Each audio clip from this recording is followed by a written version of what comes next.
We'll start from this again. Okay. So VPN, when we say VPN, right? VPN is virtual private network. In this session, we are going to cover introduction of VPN as well as site-to-site VPN and remote access VPN. Primarily, we will be going through only the ASA part of it, but theoretically wise, it is same in both any type of firewall, right? It is the same it is the same from the theoretical perspective. Not much difference there actually, but from the configuration perspective, there will be a different type of configuration from from introduction of VPN, what definition of VPN is basically between two sites or two, like from a home user to the office, right? If we are connecting between two sites through a untrusted network or a internet or any untrusted network, right? We form a tunnel between the two sites and what we say, configure a secure communication between the two sides. Okay, so that for that we use VPN. So in VPN we will be having a gateway, it can be a router or an edge device. Any edge device can act as a VPN gateway, and from between the VPN gateways we will form a tunnel. Okay, and all the security parameters will be the data will be encrypted, so nobody will be, if at all somebody is trying to capture the traffic, they will not be able to decrypt it. They will not be able to use the data, right? So it will be a secure communication that will be happening through VPN. The practical scenarios why we require a VPN: can we directly connect from internet? We can directly connect to our office network. Why do we require VPN at all? So practically, first is the public, we like our remote offices have private IP addresses. We don't have that much of public IP addresses, right? So we use like between different sites, we use edge connectivity. We use private connectivity, but private connectivity like MPLS, lease line are costly. Okay, so when we are using internet, actually it is cheaper and it is secure also. So all the data is encrypted when it is going through the VPN tunnel. So it is one of the major factors that VPN is used. There are majorly two type of VPN. One is remote access VPN and site-to-site VPN. So site-to-site VPN is basically when we are trying to connect from one site to another site over an untrusted network. Okay, when we are using, suppose we have two site A and site B. Okay, and between these two edge devices, we have internet connectivity. Okay, and we have to establish a connectivity between all the LAN in the regional office and the LAN in the head office. Okay, so for that we will form a VPN tunnel between this VPN edge device and this VPN edge device. Okay, so that is called a site-to-site VPN. When we are forming a VPN tunnel between two sites for the access from LAN in one site to another LAN in another site through a VPN tunnel, right? It is called a site-to-site VPN. Whereas remote access VPN is where the end user is connecting. Okay, the end user is connecting to the VPN gateway, and once he connects to the VPN gateway, he gets access to the office LAN. Okay, so mainly the remote access VPN is used for that. Nowadays, when we say remote access VPN, it is SSL VPN. Okay, so we use SSL for connecting from the user machine to the VPN gateway, and from wherein after that they will get access to the office network. SSL is a secure, what do you say, secure protocol that we are using for HTTPS, right? Okay, yes. So it is based on certificates. Okay, so let's go to the next slide. So as I mentioned earlier, we are using VPN basically for extending geographical connectivity. It can be extended anywhere in the world where we have internet connectivity, right? We can form a VPN tunnel with anywhere in the world actually, that we have internet connectivity. It reduces the operational cost, right?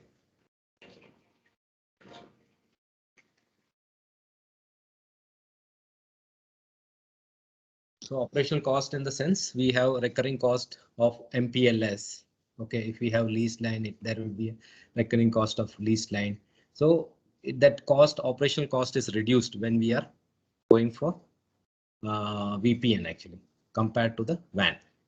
Okay, traditional WAN setup reduces the transit time and traveling cost for the remote users. So remote users, if they want to access, right, anything, they can just directly access it from their home actually. Okay, so it will reduce their traveling cost. Okay, if they want to do the work like we are doing work at home now, right? Right, that's correct.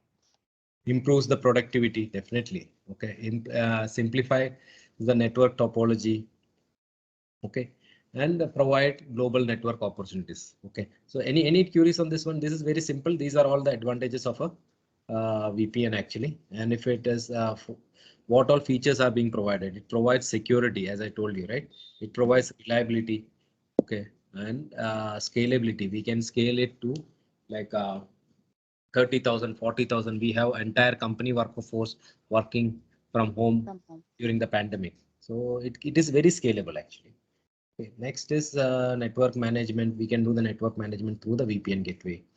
Okay, and policy management, right? So all the traffic we can manage which all access we need to provide. What should the user be able to access, or what access should be provided to the remote office. So everything we can we can manage through the VPN gateway.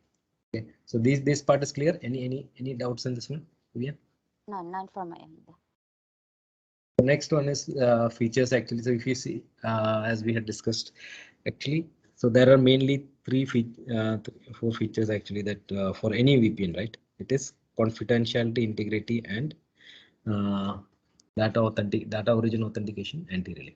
So confidentiality means the data is encrypted. Okay, so when we are sending a data from a point A to point B, okay, the data is encrypted. Okay, while the traffic is going from internet, like if we are passing a traffic from internet, for example, you are using FTP, okay, and you are transferring some data to internet. What is happening? It is going in a plain text. Anybody can capture it. Okay, so but when we are sending it through VPN actually, okay, and when we are using IPsec is a protocol stack. Okay, and IPsec provides confidentiality. It provides encryption. It provides integrity. Integrity means when we are sending some data from one site to another site, it ensures, okay, that algorithm ensure, first of all, when the data is being sent from one side to another side, nobody has tampered with the data. So we need a way to ensure that the data integrity is maintained. Okay, so how it is being done? We use a hashing algorithm. So before the data is being sent, hashing algorithm adds an integrity value. Okay, and once that data is reaching the destination, it will check for that integrity hash, and if it is matching, right, then only it knows the data has not been tampered with. Okay, third way is authentication. So we will authenticate who is sending. So if we have multiple VPN gateways, somebody can spoof the VPN gateway. Okay, so we will need to know, suppose they can spoof the IP address and send. Okay, but then also there will be authentication. They will have to authenticate themselves. So that authentication can be done in couple of ways. One is pre-shared key, and second one is through certificate. Okay, and fourth one is anti-relay. Anti-relay is basically, suppose all the three things are compromised: confidentiality, integrity, hashing is compromised, as well as authentication is compromised. But the hacker will take little bit more, like he has to take some time to hack that data. Okay, so we give a time, if there is a delay happening in the data reaching the destination, it will assume that the data is tampered with. Okay, so that is where we configure anti-relay. Okay. Okay, so this part is clear. Yes. Okay, then IPsec protocols. So IPsec protocol is like as I said, IPsec is a protocol stack. It has many protocols in that. Okay, so main protocol that we require for VPN is IKE, ESP, and AH. Okay, IKE is used for phase 1. IKE is used for phase 1, and ESP is used for ESPH is used for phase 2 actually. So when we say phase 1 and phase 2, VPN, like with the VPN communication, whenever it is happening, right, there in a IK version 1. Okay, what happens is there will be two phases. Okay, phase 1 and phase 2. Okay, so in IK version and version 2, there will be two phases. Okay, so there will be in the first phase, what happens is the VPN gateways will negotiate the security associations. It will when we say security associations, it will negotiate the confidentiality, integrity parameters. Okay, the timeout values, right? It will negotiate all these parameters that they are going to use with each other. Okay, if this is matching, then only it will form a phase 1 tunnel. Okay, the phase 1 is only for negotiating the security parameters. Okay, and in phase 1, only one tunnel will be formed, and that is a bidirectional tunnel. In that bidirectional tunnel, what is happening? They are exchanging the security association. Is that part clear? Okay. Yes, it is. Okay, so when they are exchanging the security parameters, what they are exchanging? They are exchanging parameters for confidentiality, that is encryption. They are exchanging parameters for integrity, that is hashing algorithm. They are exchanging parameter for authentication, pre-shared key, right?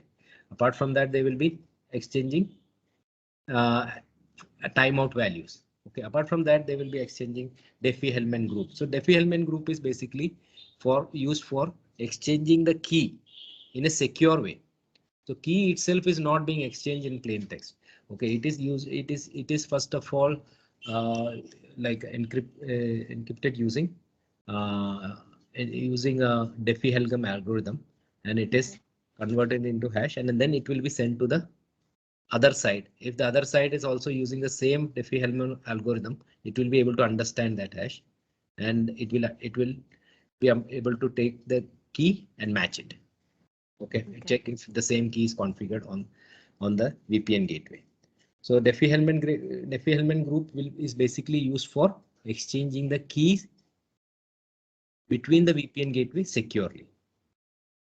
Okay, so whenever you are configuring VPN, there are a couple of parameters.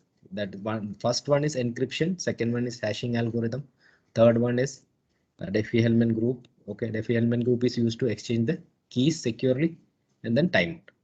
Is this part clear? Okay.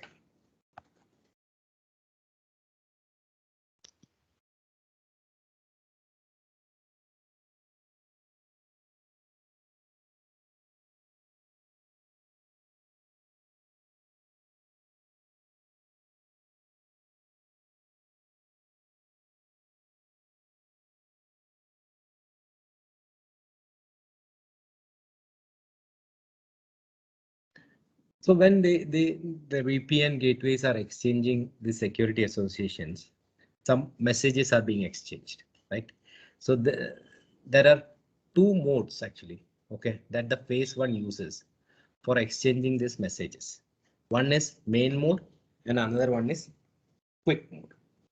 Okay, sorry, one is main mode, quick mode is in phase 2. One is main mode and another one is aggressive mode.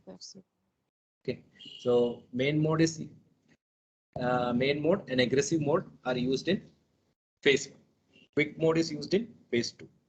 Okay, so you have to understand that also. The message is right. What is quick mode? When you hear about quick mode QM, you should understand that it is happening in phase 2. When you hear about main mode, aggressive mode, it is happening in phase 1. Okay, so it is used to exchange the messages. Okay, when it is just the process of exchanging the messages. So in main mode, what happens is there are 6 messages being exchanged. Okay, so in main mode, there are 6 messages being exchanged. So first one is like they will be sending the proposal. Okay, all the security parameters, it will be sending a proposal actually. Okay, and so one end will be sending a proposal. That will be the initiator. Okay, and responder will receive it, and responder will send its proposal to the responder. Okay, and third step is what is happening. Third message basically, the initiator will send the key using the Diffie-Hellman group. Okay, now once the responder receives it, it will send its key using the same definement. Okay, so in fourth step, the initiator will authenticate the key, authenticate the session, right? Okay, authenticate the parameters are matching, all the proposal is matching as well as key is matching. So it will authenticate it. Okay, and in the fourth and the sixth one, what happens? The responder will authenticate the initiator. Session. Okay, so this is basically the six step, very simple procedure.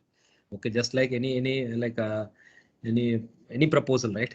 Same thing. Okay, so it is basically in the layman terms, it is six messages that is being for like exchanged in main mode. Okay, and main mode is used in phase one. This part is clear. Yes. Okay. Aggressive mode, same thing. It is exchanging the same security association, but it happens with three messages. Okay, so definitely it is fast, right? Aggressive mode is fast because it is doing it in three messages. What it is doing, it will first of all send the initiator. It is not doing the peer check. It will directly send the proposal key directly to the what do you say responder. Okay, so in main mode, it is checking for the peer actually, and then only it is what we say proposal, and then only it is sending the key. In aggressive mode, what is happening? It is not checking for the peer identity. It is directly sending it to the what we say with directly sending proposal as well as key to the responder. Responder will authenticate it. Okay, and then it will send its own proposal and key to the initiator. Now initiator will receive it and initiator will authenticate the session. Okay, so this is what is happening in the aggressive mode, three step. Okay, is this part clear? Yes. Okay, so these are the main things that we have to learn about the phase one. Okay, so in phase one we have main mode and aggressive mode. In phase one, what is happening? Phase one, a single bidirectional tunnel is being formed, right?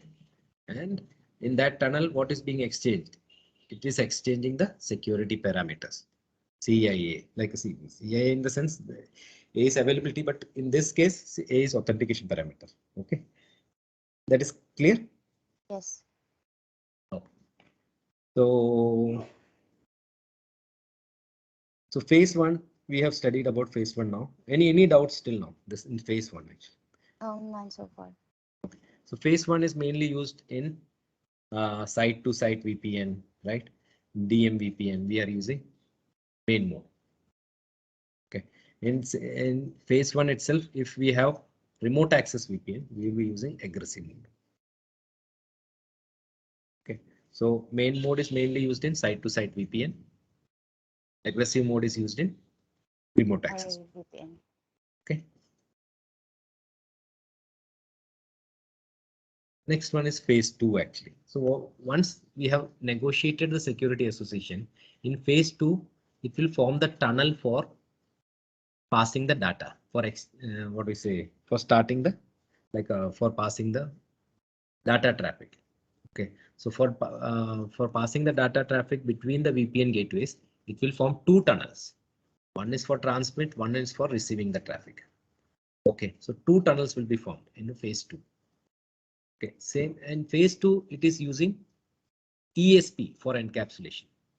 Okay, so ESP is the ESP or AH. AH is now like obsolete basically. Yes, nobody is using AH now, but in phase two, mainly two protocols are being used: ESP and AH.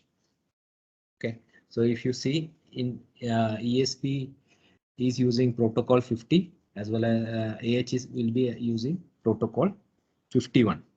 Okay, so it uses its own protocol. It does not use TCP or UDP. It is having its own protocol. Okay, so the protocol number that ESP use is 50, whereas protocol number that AH is using is 51. Okay, so in AH there is no encryption happening. Okay, so data is not getting encrypted in AH. Okay, whereas in ESP it will be encrypting the data as well.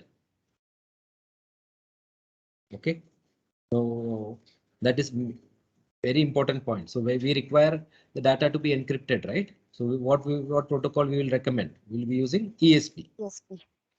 Okay. Second one is it does not support NAT. Okay. So AH is not supporting NAT, whereas ESP is supporting NAT actually. So NAT is required. Second, let me open a MS Paint. This is the same diagram actually discussed. Okay. So if we have two VPN gateways and we are forming a VPN tunnel. Okay. So this is the VPN gateway, VPN. This is VPN gateway 1 or VPN peer 1. Okay.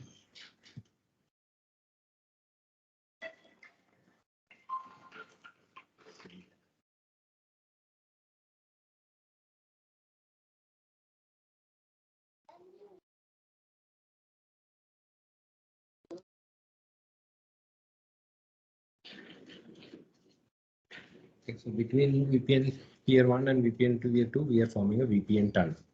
Okay, so when we are forming a VPN tunnel, right, it will be having a public IP, right? You agree? Yes.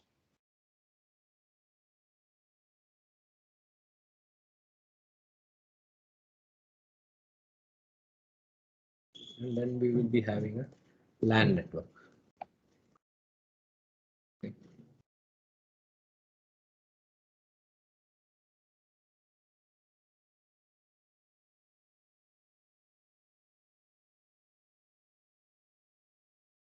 So what is our purpose actually with this VPN? Our purpose is basically to form a communication from LAN 1 to LAN 2. Okay. Right? So that is our purpose actually with the VPN. Okay. So we need to form a communication from LAN 1 to LAN 2.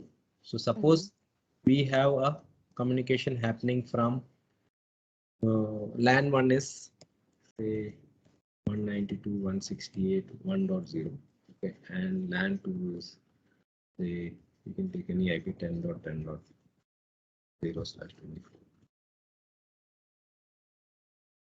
Now what will happen? Okay, if suppose one IP address 192.168.1.10 wants to communicate to 10.10.10, 10.10.10, right?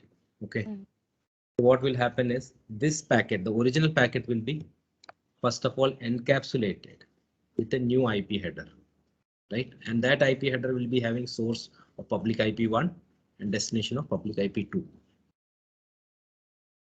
right?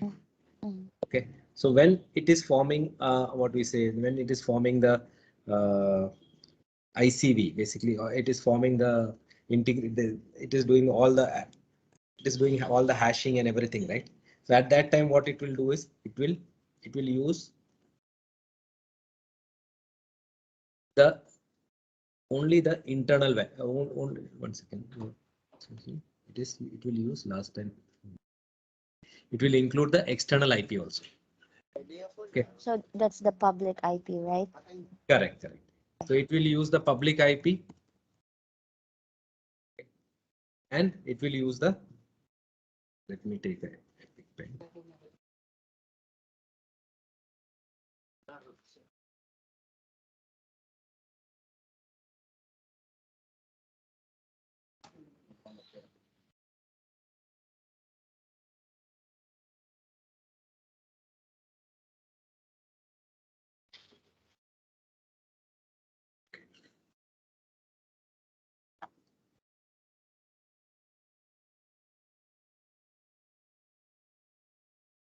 So when it is forming this ICV, right? Okay, suppose it is forming a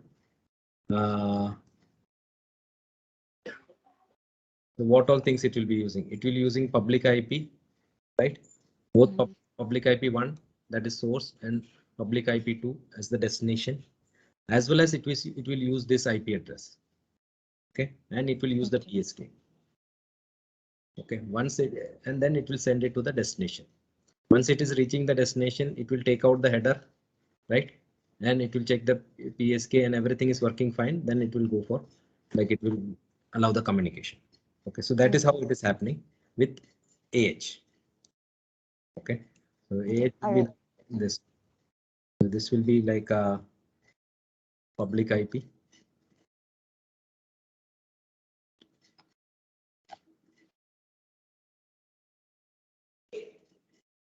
Pub IP 1, Pub IP. Okay, then it will have authentication header. And then it will have the original header. Okay, so that everything will be all the IP addresses, right? These IP addresses, the internal communication that is happening, it will be inside this header actually. Okay, so it encapsulates both external IP and the internal IP. And It is doing. internal IP. Okay, so it does not support NAT. Okay, when we say does not support NAT, is I will tell you what happens in ESP. Okay, so in ESP,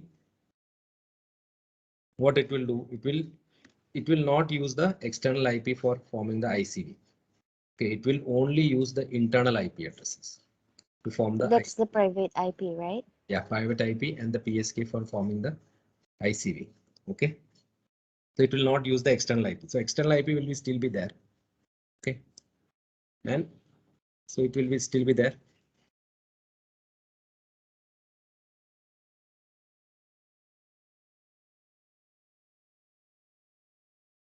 Okay, then we will be having an ESP here. Okay. It will encapsulate only the private IP addresses, right? Okay, private IP address as well as the private IP address as well as PSK. Okay, all the parameters that is there. Okay, now what happens is if a NAT is required. So when is a NAT required? What happens is, suppose the VPN gateway will definitely require. Where is the NAT coming in picture here actually? Because the communication is happening directly between LAN 1 and LAN 2. Why is NAT required? So NAT is required for the VPN gateway. Suppose the VPN gateway does not have a public IP address. For example, you are at home, your laptop does not have a public IP address, right? So suppose you have a device to which you have connecting a cable which does not give you a direct public IP address. The public IP address is being like taken by the modem.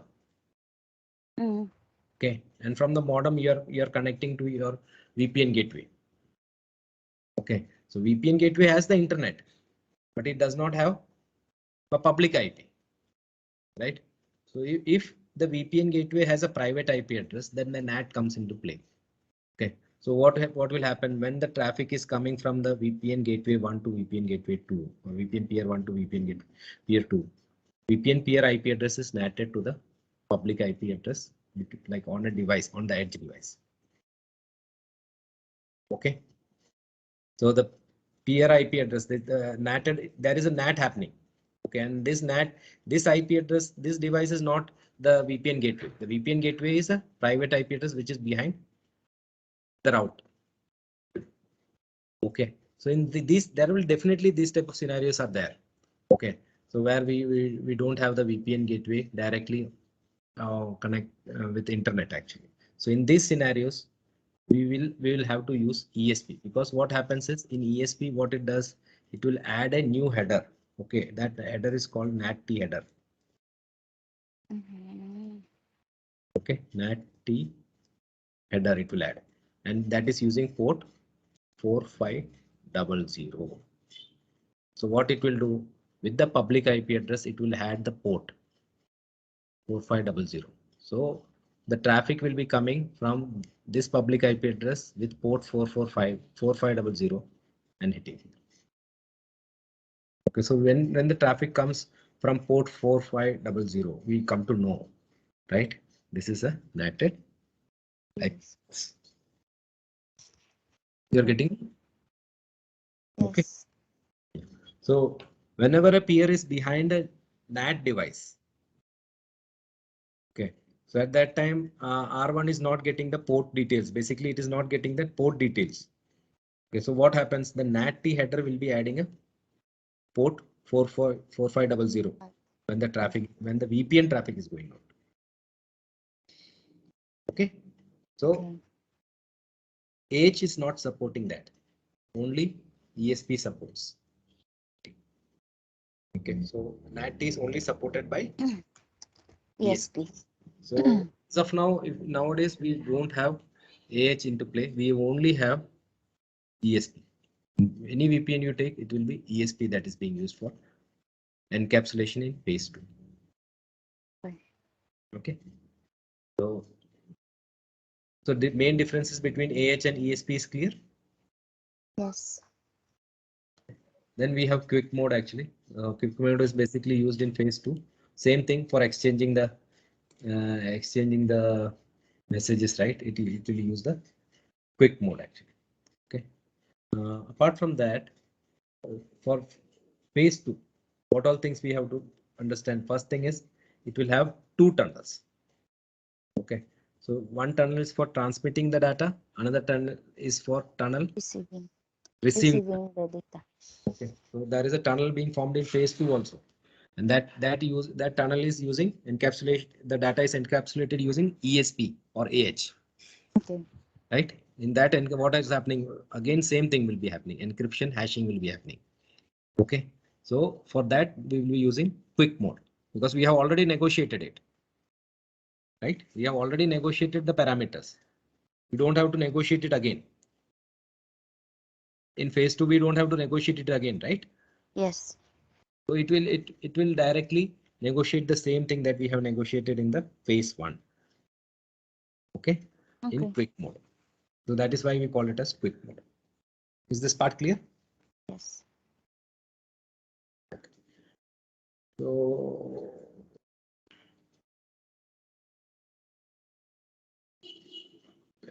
mainly, again, I will just summarize the phase 2. Phase 2, basically, it forms the tunnel for passing the data. Okay, passing the interesting traffic. Okay, between the what is a VPN sites. Okay, so for that there will be 2 tunnels formed in phase 2. One is for transmitting the data and one is for receiving the data. Okay, and in phase 2 we will be using ESP protocol, ESP or AH. Nowadays AH is absolute, so we use only ESP. ESP supports NAT-T, and in ESP the external IP is not encrypted. Okay, so this part is clear. Yes. Okay, all right.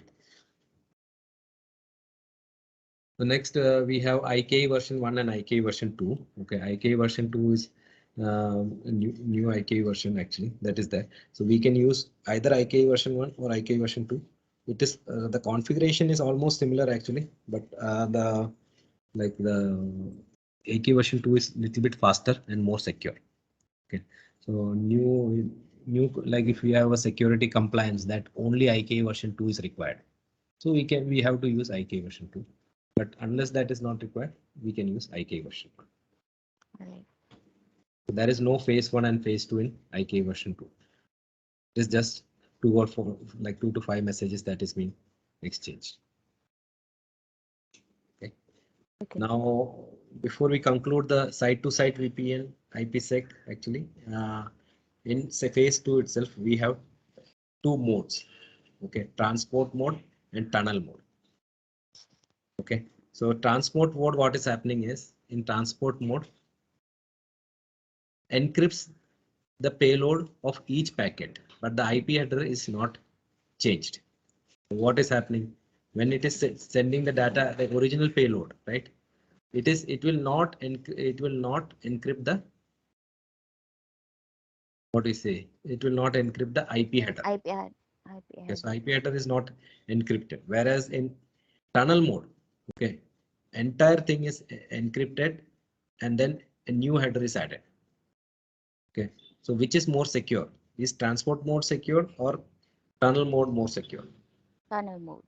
Yeah, so we are using tunnel mode, and in most of the cases, right, we will be using only tunnel mode, both remote access VPN as well as site-to-site VPN, we will be using tunnel mode. Okay, transport mode, because it is not encrypting the original header, right? It is just keeping the original header right there. It is used mainly in DMVPN. Okay, dynamic multi-point VPN. Okay, so we will be using it in dynamic multi-point VPN. Okay, so this is all. This is the theory part. See, theory is very big actually. This is, I'm just teaching the basics. Okay, so you are just learning how to what is the basics of VPN, and you are forming the basic VPN tunnel. The VPN itself is like we can form using pre-shared key. We can form using certificates. Okay. Now here in the practical, we are going to see only with pre-shared key. We are not going to see the VPN tunnel configuration with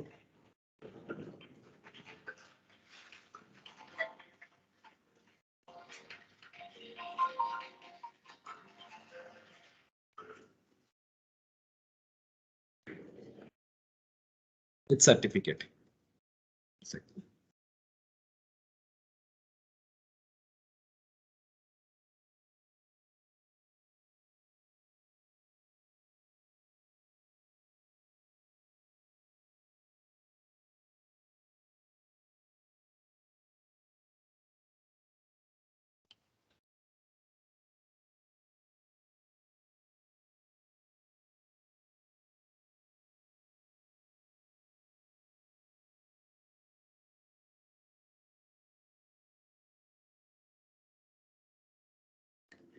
So is this basic part clear? See, if we go into theory, we will have to at least take 1 day, 1 full day for VPN itself.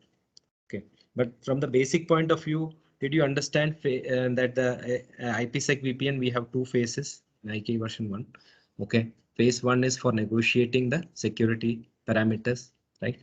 Security associations, and in phase 2, we will be forming the tunnel, right? It is again forming tunnel for data exchange, right? Yeah, data transfer. And in phase 1, we will be having one bidirectional tunnel, right? In phase 2, we will be having two tunnels, one for transmitting the data and one for receiving the data. In phase 1, all the security associations, right? CIA, basically, CIA, what are the things? Uh, Encryption, integrity, authentication, anti-relay, right? Timeout. So these things will be exchanged in the phase 1. In the phase 2, ESP protocol is used. In ESP itself, we will be using encryption as well as hashing. Okay, so these are the main things that you have to learn about phase 1, phase 2, and then we have in phase 2, we will like in phase 1, we have main mode and tunnel mode. That's sorry, main mode and which mode we have in phase 1? Aggressive mode and aggressive mode. In phase 2, we have quick mode. Okay. Apart from that, the IPsec mode. Okay. This main mode, aggressive mode, quick mode is for exchanging the messages. Okay, for the security association that we are exchanging, right? The confidentiality, integrity that we mentioned, right? So those parameters are exchanged using main mode, aggressive mode, and quick mode. Okay, so main mode and aggressive mode is used in phase 1. Quick mode is used in phase 2. A quick mode is basically, it is like a SPI. It will be exchange every 1 second. Why? Because it is already negotiated in the phase 1. Okay, so it will be very fast. So that is why it is called quick mode also. And in IPsec mode, there are two IPsec mode. Okay, one is transport mode and the other one is tunnel mode. correct. In we are using tunnel mode in all our VPNs, right? Like site-to-site VPN and remote access VPN. We are using the tunnel mode. In transport mode is mainly used for DM VPN. In transport mode, we are not encrypting the IP IP. header. Okay, so it is not encrypting the IP address. It is only encrypting the data, the payload, right? It is but in tunnel mode, the entire like IP header as well as the payload will be encrypted.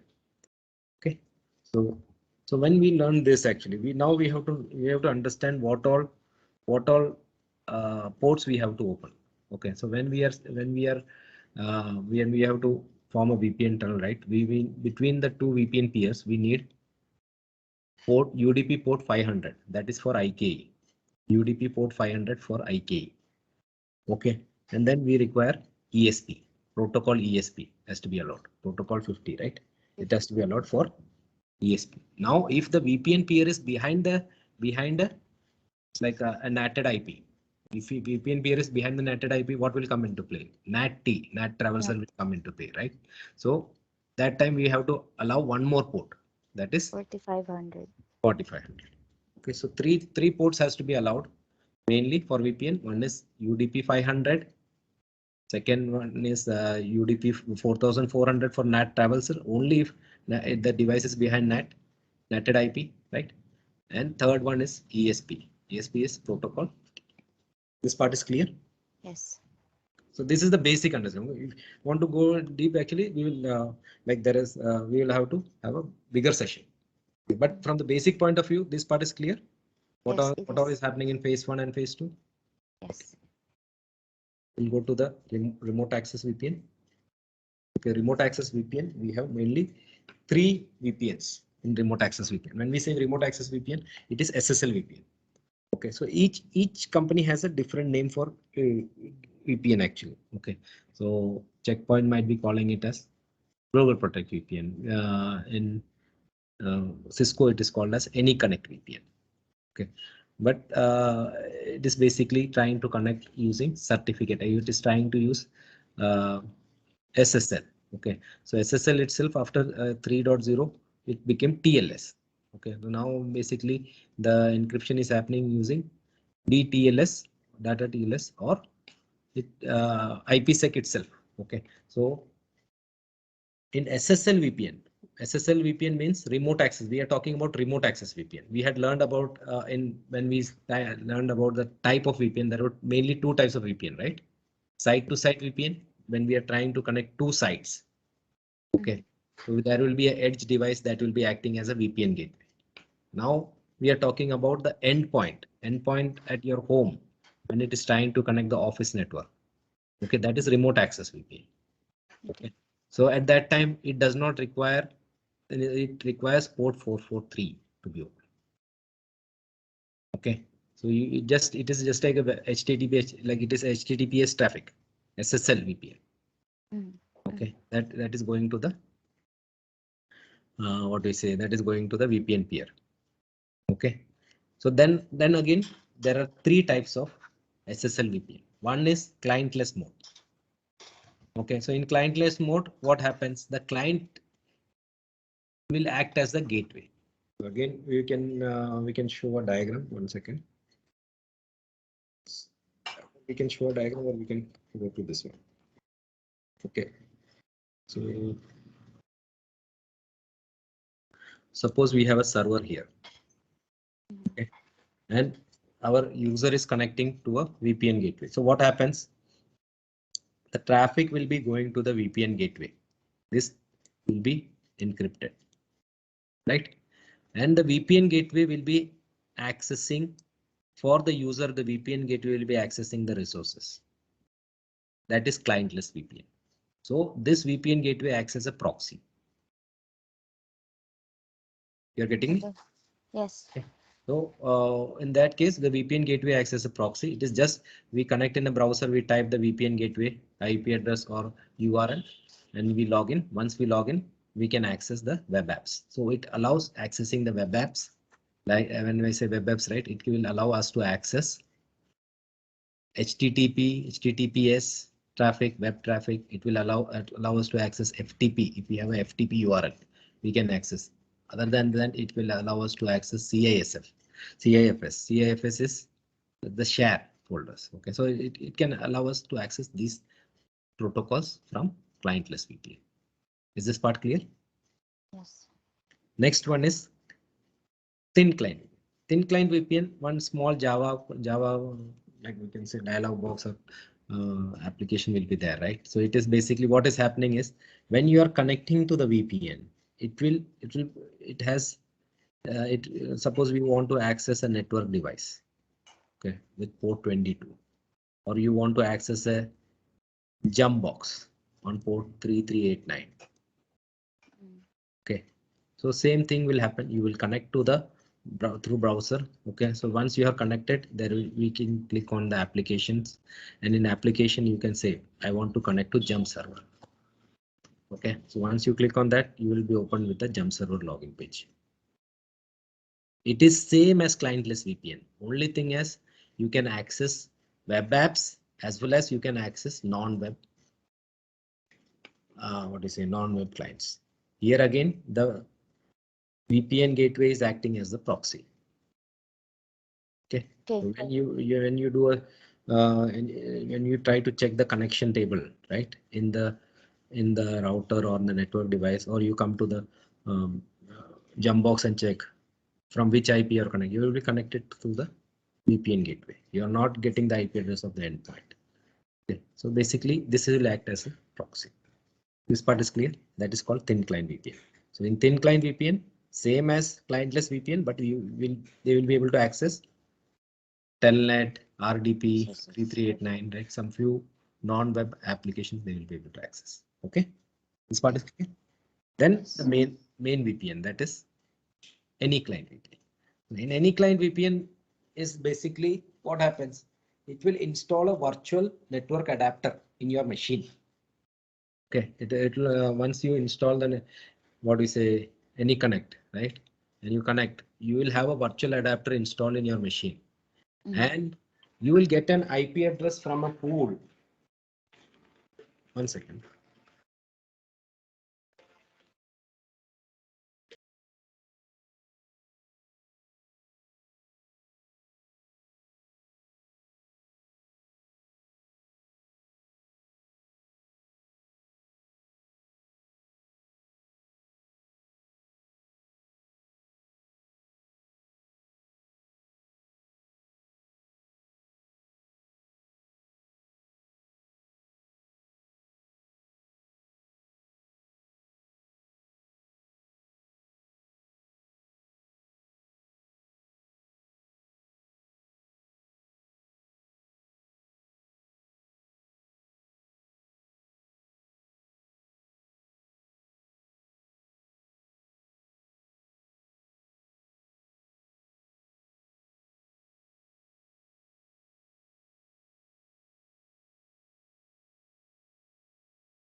Sorry.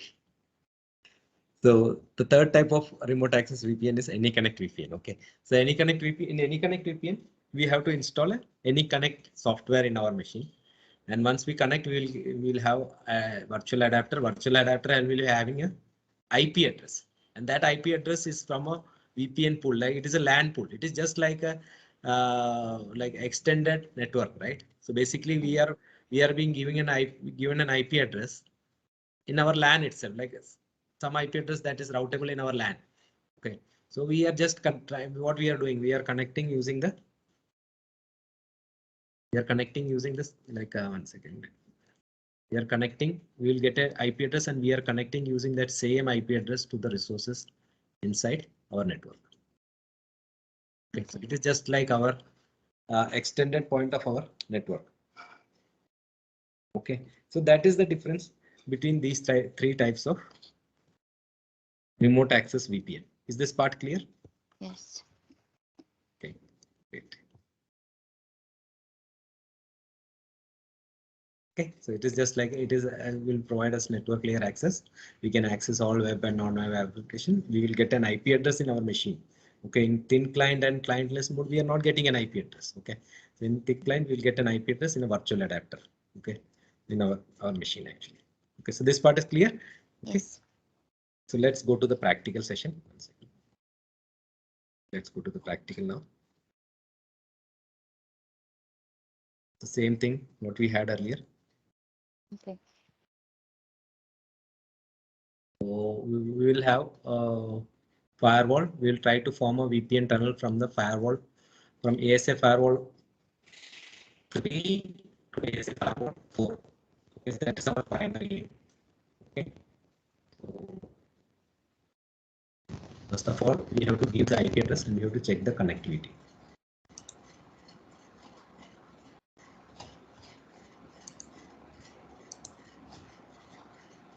So to understand this topology, okay. So what we are trying to do is the first lab. First lab is to form a VPN tunnel between two ASA firewalls. Second lab is to form a VPN tunnel, site-to-site VPN tunnel between ASA firewall and router. Third lab is to form a site-to-site VPN between ASA firewall and a Palo Alto firewall. Okay, so these are the three labs, and then we will configure a what is a AnyConnect VPN. Okay, and we will try to connect using this endpoint, right? We will try to connect to the AnyPoint VPN, AnyConnect VPN, okay, remote access. So these are the four lab that we want to do. Okay, so let's start with the first lab.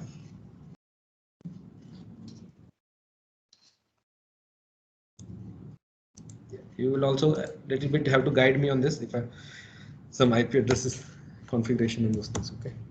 Okay. Tell me. First of all, we'll change the host name, right? Host name. Firewall 3. And then we'll have to give the basic IP addressing. So interface gigabit 0/0 IP address. We can give any IP address. So we will take 101, and we can. Before giving the IP address, we have to configure it as outside, right? You have to give the security level as we have given it outside. By default, take the security level of 0, right? And then we have to configure the inside. Inside is gigabit 0/1. IP address is 192.168.1.1, the first IP, right? Okay. And same thing, you have to give name if inside. Okay. Take the security level of 100.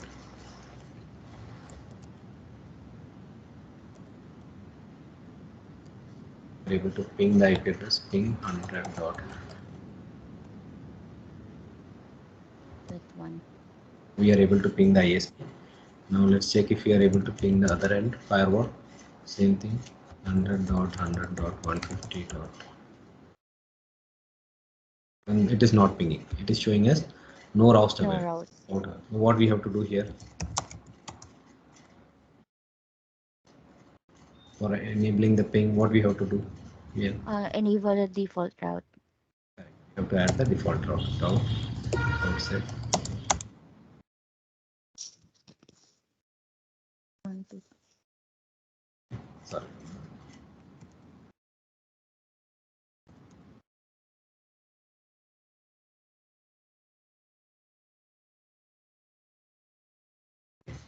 So 50 is the 50. The outside is in the 50, right? Yes. 100 or 100 or 50. The third octet is 50. So we need to give the default route also in that. The ISP IP is 50.1. So this part is clear. Yes. Next one is we have to configure the VPN. So for configuring the VPN, we have to that we have an easy way to do it actually. So we don't have to type or like we don't have to remember the commands by heart. Okay, so in ASA firewall we have a method actually. So we can type VPN setup. VPN setup. We can say site-to-site VPN. What VPN we want. Okay, so we can say site-to-site VPN and steps. So once we give this, okay, it will give us all the steps that is required for configuring VPN. What it's saying, first of all, is configure IK policy, phase 1 policy. We have to configure the phase 1 policy. Then we have to configure the key actually. What key we have to give, right? Okay. Next, what we have to configure? We have to configure Access. for phase 2. What we have to configure the transform set. That is for ESP related configuration, right? Okay. So we have to configure a transform set, and we have to mention what traffic has to be encapsulated, the data traffic that has to be encapsulated, right? Okay. It is mentioned here, and then we have to attach this to a crypto map. Okay, we have to attach this to a crypto map, and then that crypto map will be attached to a interface. This part is clear. Yes. Okay. So this is how it is done. Crypto map is attached to an interface, and this is the policy. The phase 1 policy is attached to it. So this is how we do the configuration on a firewall. Okay, we can copy it to a node.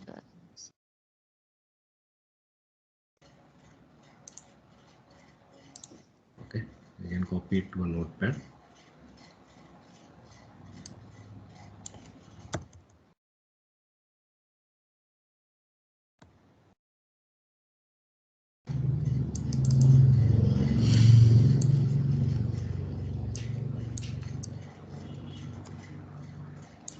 Okay, same thing we'll do.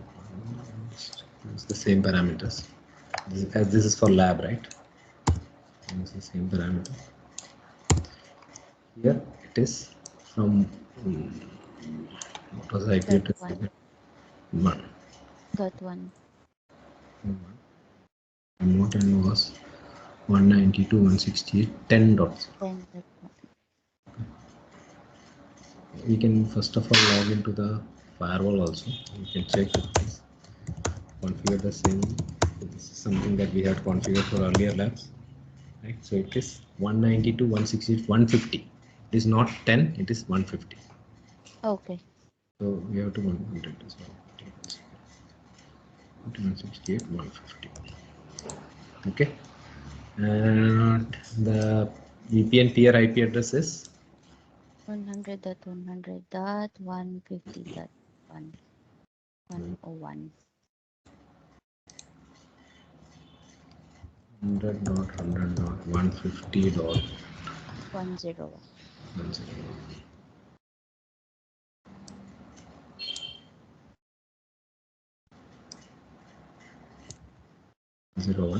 here also.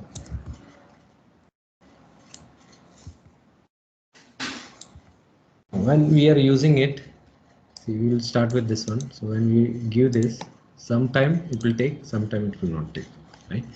Because it depends on the code actually. So in your code, when IKE version 2 has been come, we have to give it explicitly as IKE version 1.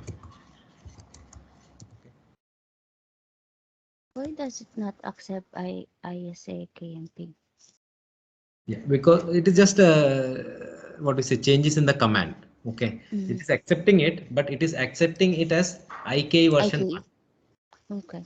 Okay, so it is accepting it. Only thing is, it is accepting it as the command is changed, because now we have two versions. We have IKE version 2 and IKE version 1. Okay, almost the commands are same in both. Okay, this part is clear. Yes. Okay. Now next one is we have to configure.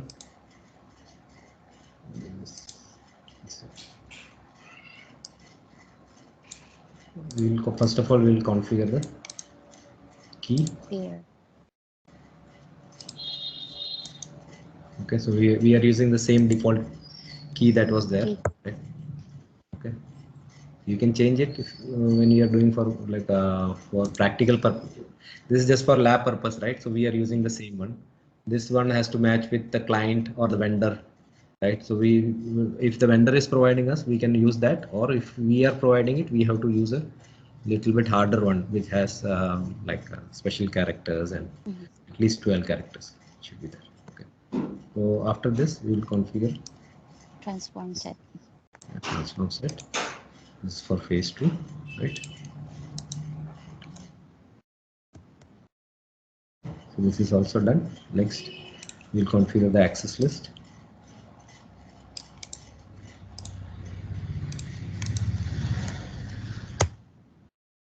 Okay. Next, we'll configure the Crypto map. Okay, so I have taken whatever was given by the template. Okay, you can change the crypto map name if you want. Okay, when you are doing the lab, right?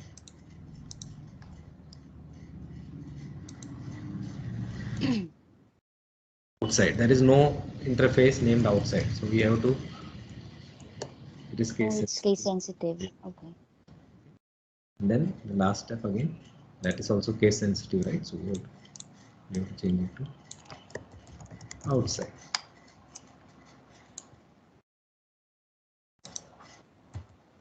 Okay, so this part is done. The same for saving time. I have already. We had done this already last time, right? Mm-hmm. No, sure, one second. Yeah, it is. Only the IP address is there, showing the IP address. So it is the communication is there 100, but the configuration is not there. Okay. 50 dot. So what we have to do? We have to do the VPN config. We can use the same one actually. Like we can use the same template, right? What we can do here, instead, first of all, the same thing here we are use IK version, IK v1, right? Mm-hmm. Here the source will become as Okay. and this one will become 50, right?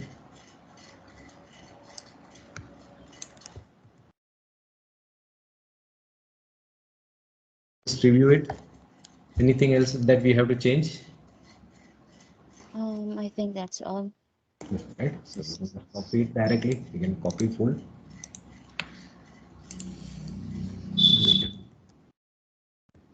Before we do the paste, we can just check. We can run some ping actually. 1 second. We'll go to the diagram.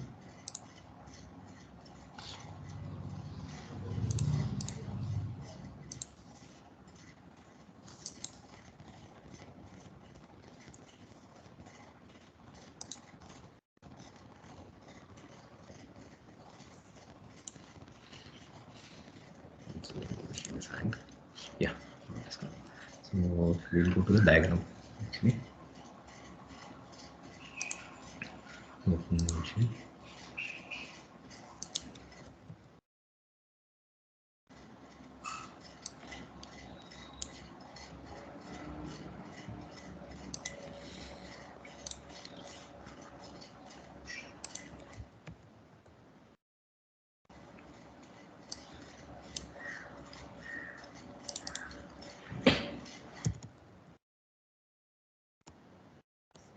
92, 168, Then that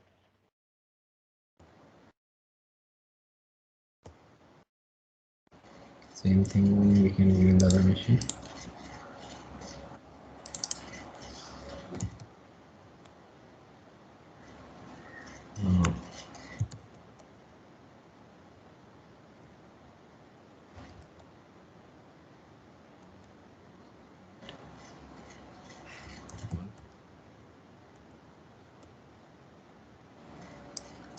Okay. So we'll do like this. Keep behind. We'll take the content. We'll copy this. We'll paste it here.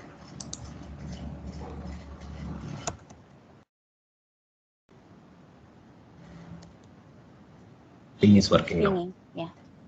Right. So now it is working. So what commands we have? These commands are very important. So we have to always use these commands actually. Okay. One is for checking whether the outside is working fine. So what will we use? So we'll use show crypto. Yes, yes. We should now in new version we have show crypto. Right. Okay. Okay. So it is showing as active. So it is basically the phase one is up. Phase one tunnel is up. Now we'll check the phase 2 tunnel. Again, same thing, show crypto IPsec SA. If you see, there will be 2 tunnels. Okay, this is the first tunnel. Okay, this is from 150.0.0 to 192.168.1.0/24. Okay, and we are receiving this type of encapsulation, and this much packet are getting encrypted. Okay, this packet is decapsulated, this much packet is getting decrypted. Okay, so this, everything is working fine as of now. Okay.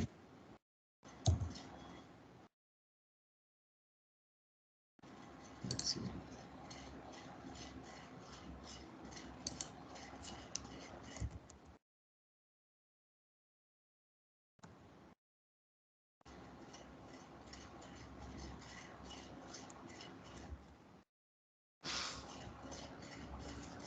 See, inbound and outbound.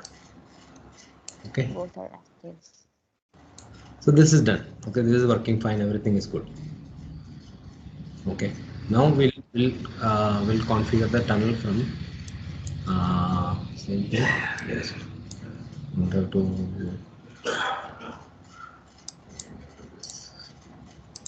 we can shut this, and we can keep it like that. We can, what we can do is we can shut the firewall. Okay, and we can wipe the configuration. Okay, we'll do it in newly actually. We start. Okay, so here is, we had given you the commands in the chat, right? Last day I had given you the commands in the chat, you remember? Okay, we'll use those actually directly. We'll use those. Okay.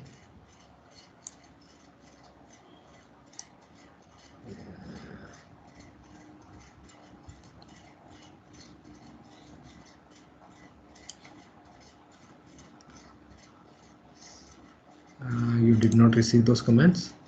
Here, hold on.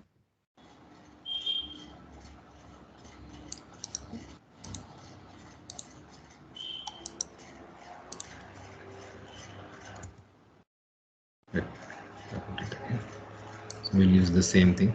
Okay. So first thing is we have to configure the IP address. Let's see if the IP address is configured.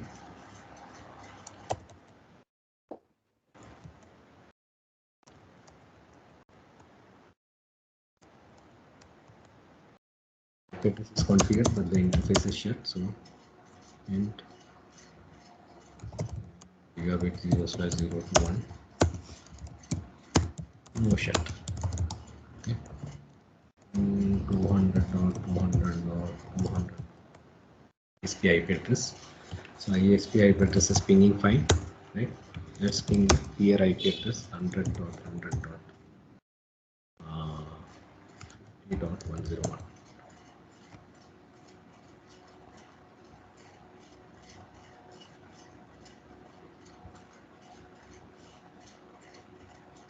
It is not pinging. Right, route. Default route is already configured, right?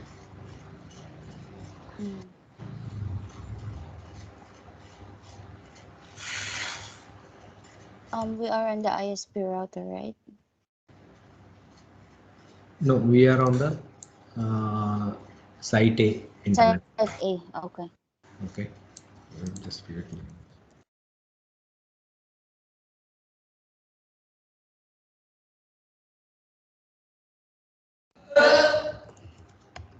Yeah, why it is not pinging is we have wiped the configuration here, right? So it is, there is no IP address configuration there. Okay, so that is the reason it is not pinging. So what we'll do is we had discussed this already. Let's discuss this again. I think it is there in this one also. So the router configuration, right? So same thing, we will have, as of now we are going to use the SAKM policy. It will accept this command. Okay. Okay. Because the version on the lab router is old. Okay, and we are going to enable it. Then we will be configuring the key with the address. Okay, and we are going to use the element group 5. Okay, After that, we'll go to phase 2. Phase 2, we are going to use ESP. Okay, and we are defining an IP address. So the basic difference in a access list between a ASA and a firewall, like ASA and firewall, Using between the ASA and a router. What is the router. difference between? It's it is using a wildcard instead of the subnet mask. Yeah, so router is using the wildcard, whereas firewall is using the subnet mask, right, in the access list. So we have configured it. Then crypto map we have configured, right? We will match the access list. We'll call in the transform set and we'll attach that, bind that crypto map to the interface. Okay, so Okay. let's use this one.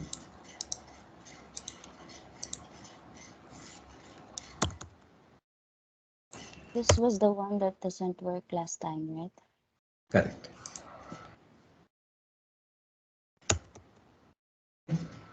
So now we have done it. Okay, and we'll use the, we'll just configure the firewall.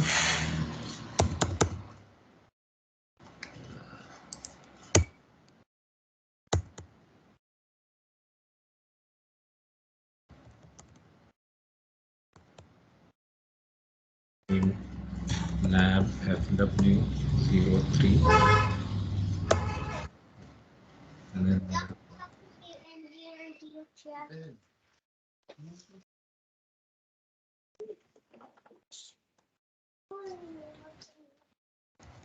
address 100.100.50. 101. Interface gigabit zeros, zero slash name if inside the address 192.168.1.1 no shut. Okay, ping 100.100.50. We are able to ping fine. We'll ping the inside IP address also 192.168.1.101. Everything is good. Now we'll configure the VPN. Before we do the VPN configuration, let's come into the machine and we'll give here the IP address that we wanted to ping. That is 170. 172.16. The machine is up. With 100. Okay.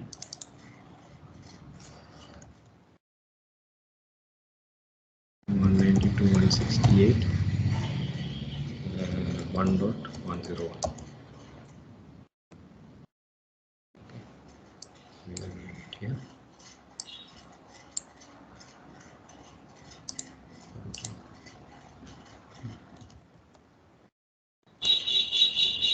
One 172, 16, 100.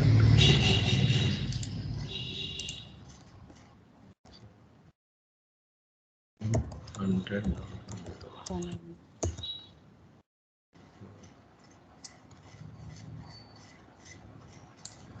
That. Now let's come to the firewall configuration. So if you see here, we have configured the same parameters, right? We'll first of all attach it to the phase 1 policy to the interface, and we'll configure the pre-shared key. Okay, so our pre-shared key we are using group 5, the help group. Then we have transform set that is configured, and here we are using access list. Okay, it is policy based VPN. Here we have configured the access list here, as well as everything is done. Okay, so we'll use the same access list. Okay. Same IPsec configuration.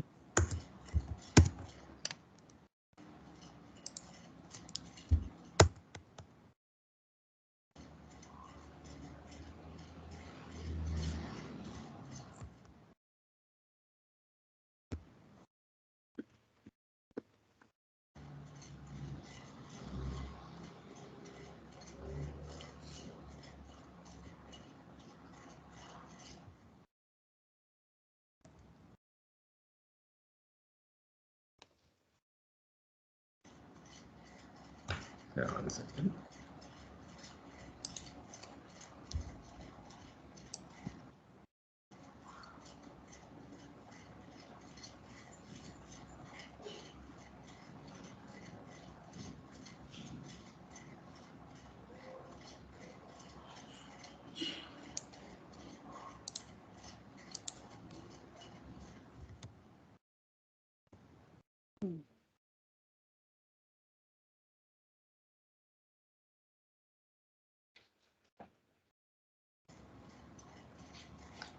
So it is stuck in message 3 today.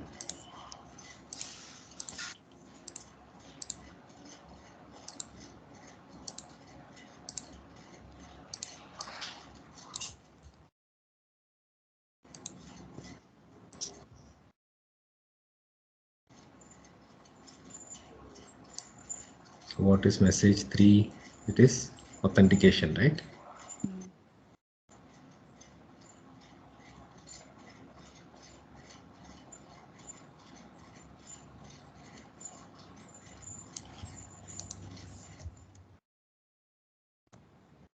It is against it.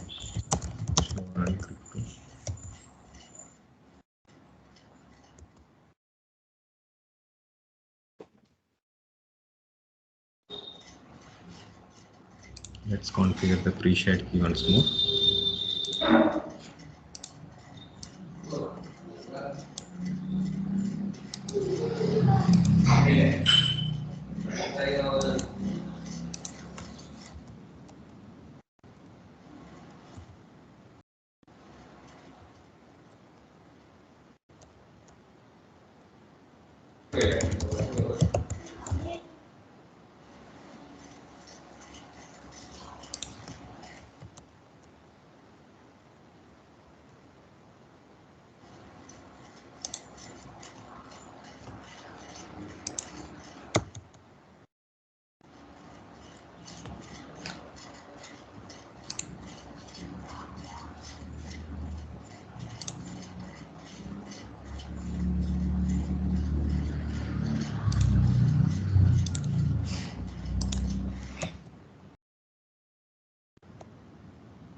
It's not working. So what will be the reason? Any idea? We can do a ping. Ping 200. IP. Okay, now we'll just ping the gate like 200.200.101. It is not pinging. What is the reason? It is not pinging the ISP IP also. There's no route on lab 03 or lab firewall 03. Correct. There's no default. So we need to configure the route actually. Route outside, okay, 00 100.100.50.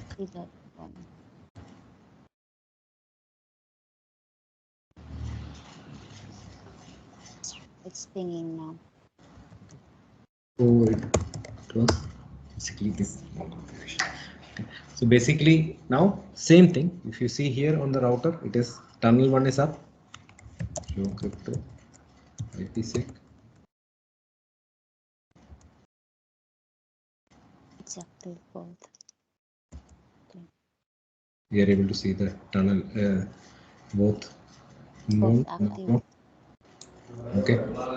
Now we are able to see the encryption, the traffic that is coming, right? 35.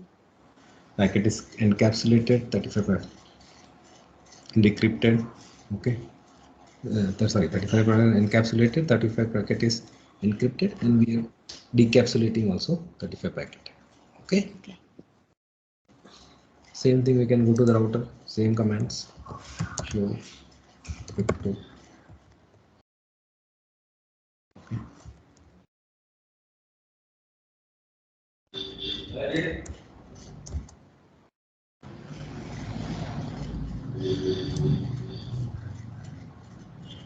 Okay, Okay. it's clear.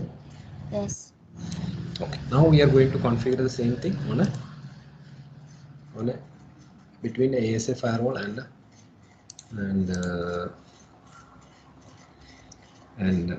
like a Palo Alto firewall. So what we'll do is we'll stop this one. We'll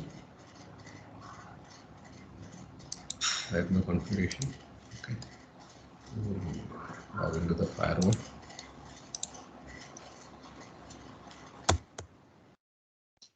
Yeah, IP addresses. You have to check the IP address. IP address was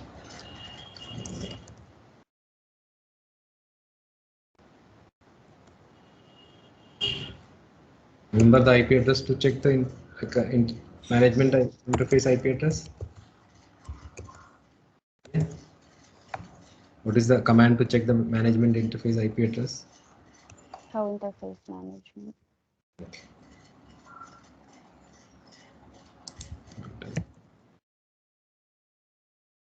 168. Login.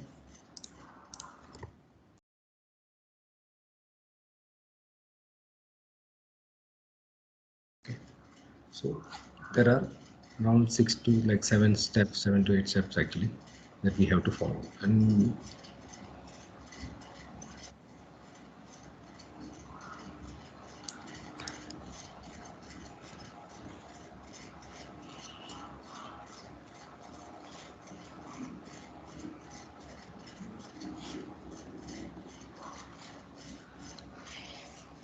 we can do the ASA side configuration first, and then we can try to match the same configuration with the firewall. Okay, the ASA firewall. So by the time Palo Alto is coming up, we can configure the ASA firewall. So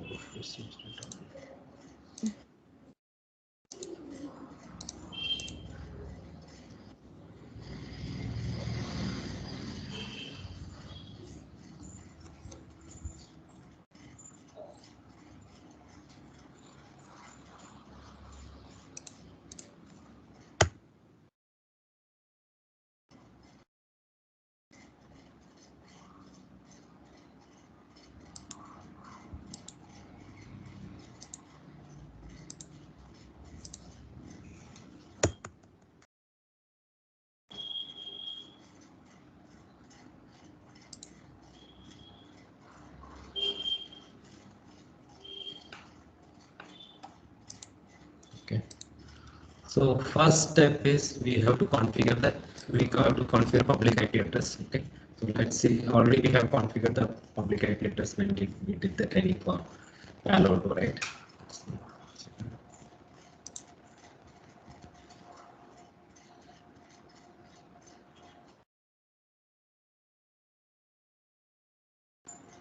So already it is configured. Okay. 100.100.100.2. Okay, so we are logged into the wagon, so we can just try to ping dot 100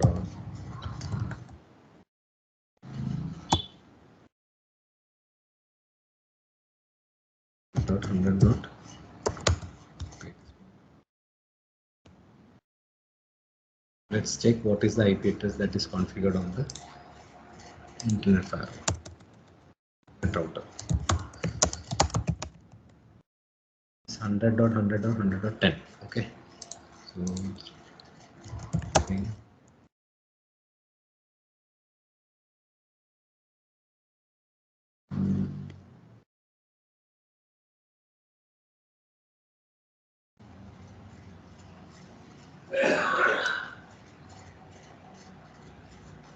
It is not pinging. Okay, so we have to check.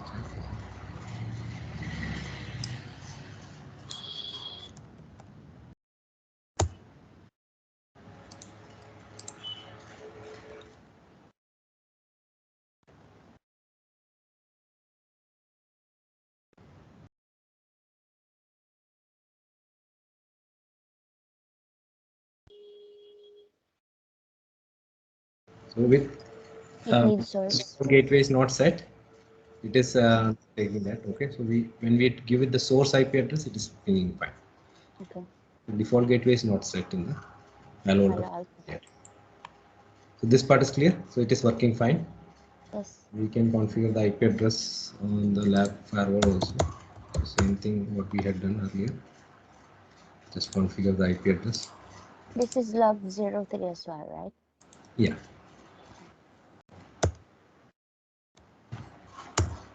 Interface gigabit 0/0.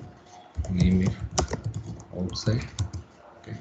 IP address 100.100.50.10.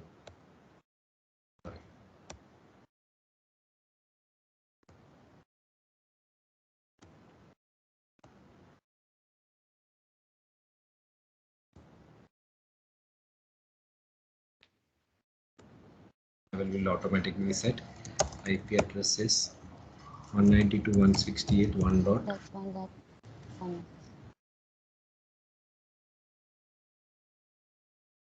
Oh shit. 100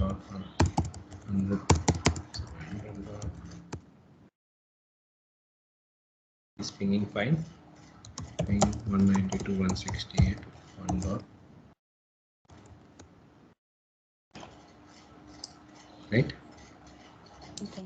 So the IP address configuration is done. Now we are going to. So here also the internal IP address is 10.100.100.1. Let's see what is the internal machine configure. 1 second.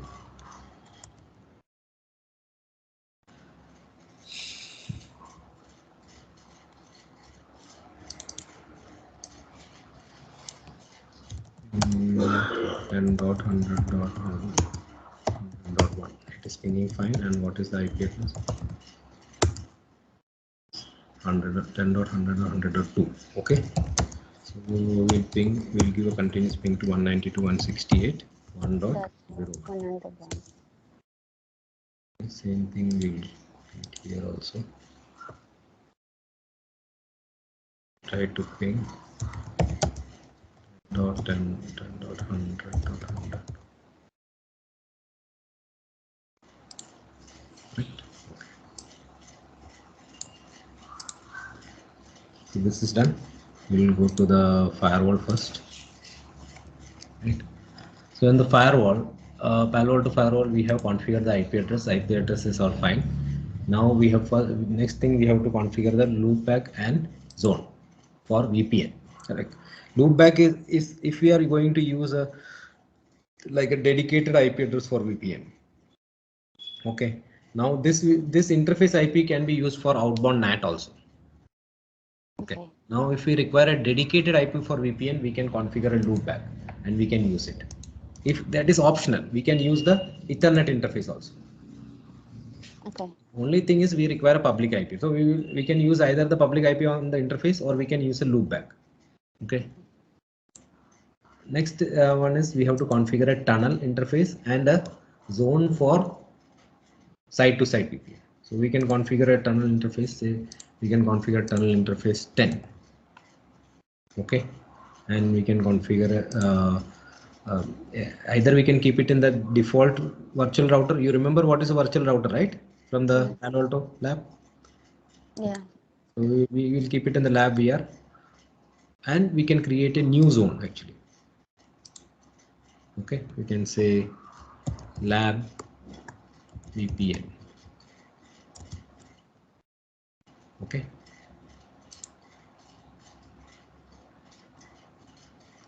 You don't have to give any IP addresses, no? And then, okay. Okay. Next. So basically, we have created a public IP interface as well as we have created a tunnel interface and a zone.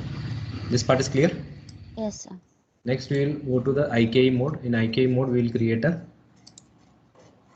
what we say first IKE policy, just like what we have done, right? For phase 1.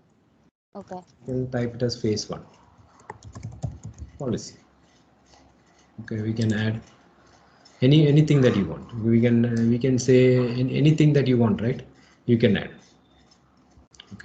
So this is the group. So we can use group 2 if you want. Encryption you can use.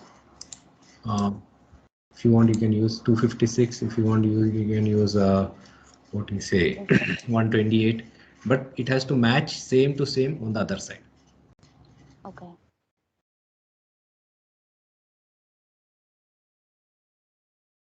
Okay. So for just for this purpose, actually, what we can do is we can use. Anyway, we had used 150 like 128 by default. It is 128. For this time, we will use 256. Okay, and then authentication is like hashing that we are using, right? So for hashing, we are using SHA-1. Okay, this part is clear. Yes. Any doubt? None yet. So we'll do this. Okay, this is done. Next, we will go to IPsec. This is the phase 2. Yeah, the same thing. Transform set. What we had created, right? So phase 2.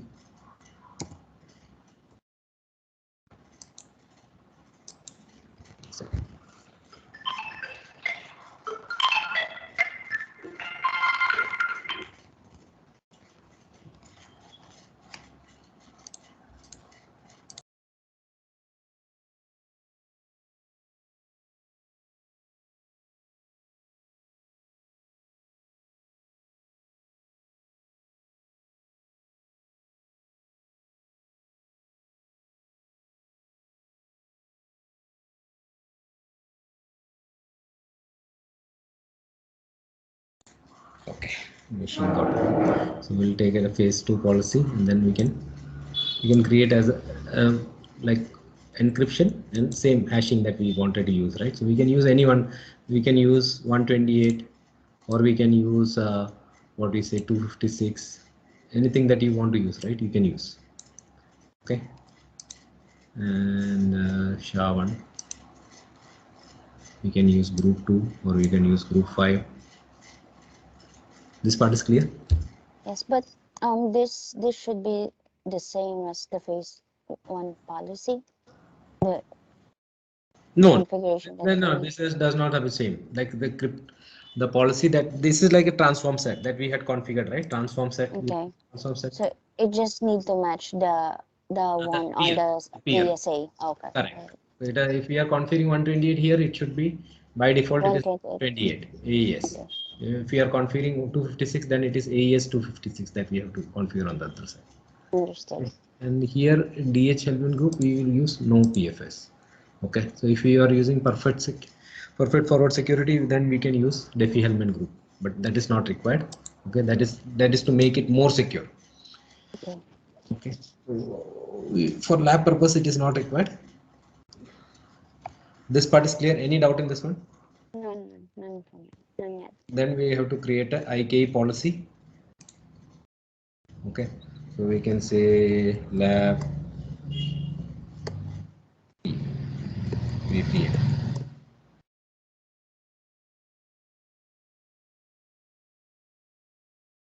Okay, and we can what we have to give is the outbound IP address. So outbound IP address was configured to IK version 3, or you can use loopback. Only thing is we have to get a public IP address.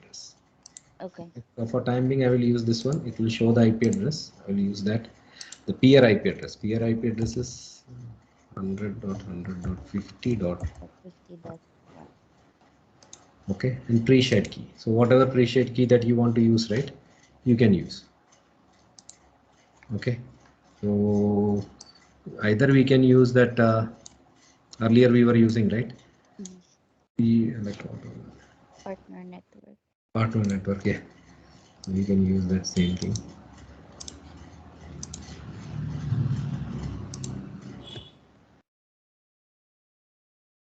Okay. An advanced option, if which mode is required. Okay, so we can say main mode, aggressive mode, which is the mode that is there in phase 1. Main mode. Yeah, main mode, or like we can use both mode, but in site-to-site VPN mainly it is used main mode. Okay, so this is fine. And then okay, you can keep it as auto, whatever you like. It is up to you. Okay, And then IKE crypto, which one we have created? We have created phase 1 policy, right? We will bind the phase 1 policy. So this is done. Okay, so if you see from the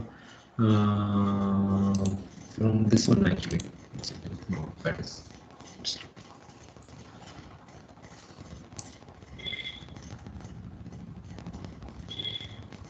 Yeah, so we have completed policy definition, we have completed transform set definition, we have completed the IKE, what is a gateway configuration, right?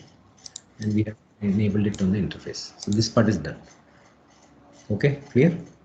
Yes. Next we will go to the IPsec. Choose the face. IPsec tunnel, and we'll add IPsec tunnel there. Okay, we can give it any name, lab 3 VPN IPsec. Okay, so here again same thing, we have to configure the tunnel interface. We have dedicated tunnel interface that was created, right? It was tunnel 10, and we have to configure the IKE gateway. What was the IKE gateway that we had defined? Lab 3. Right? Okay. IPsec crypto profile. What is the IPsec crypto profile that we had in phase 2? Policy 2. Phase 2. Then we have to give a proxy IP address. Proxy IP address is what is the traffic that is required. So we can give it any number, or we can give it any like X, A, B, C, like anything we can give. Okay. Okay. But does it really need to have a value, or can we leave it blank as it is? Can you repeat that? Does it need to have a value, that proxy ID, or Any value actually. okay. So when we gave number, it did not accept it. So we have to give some characters, A, B, C, or something. Just it is just like a. It's just like a name is Correct. something It's like, okay. so this is basically like we give what is the traffic that is required. Okay, if you don't give this also, it will work. Okay, but then also it is recommended to give this proxy ID. Okay. Okay, for policy based VPN. Policy based VPN is other like in ASA firewall. Did we create a tunnel interface? Not yet. No. No. So there is no tunnel interface configured in on the ASA firewall VPN configuration, right? So in that actually what happens whenever we have tunnel, right? We can just route the other end IP address to the tunnel. Okay, so that is called a route-based VPN. Route-based VPN. Oh. Wherever there is no tunnel. Okay, what tunnel interface? When I'm saying tunnel I mean the phase 1 and phase 2 tunnel. What I'm talking about the interface. We had created a specific interface, right? Tunnel 10 interface. So did we create any tunnel interface in ASA? No, we did not. No. So it is policy-based VPN. So whenever we are configuring policy-based VPN, at that time we can use this proxy. So we have to mention the other end IP address. So other end IP local IP is 10.100.100.0/24. Other end IP address was 192.168 1.0/24, right? Yes. Okay, this is done. We'll give OK. This is done. So this configuration is clear. Yes. Yes. Okay, so we have done the configuration. Now we have to do a commit.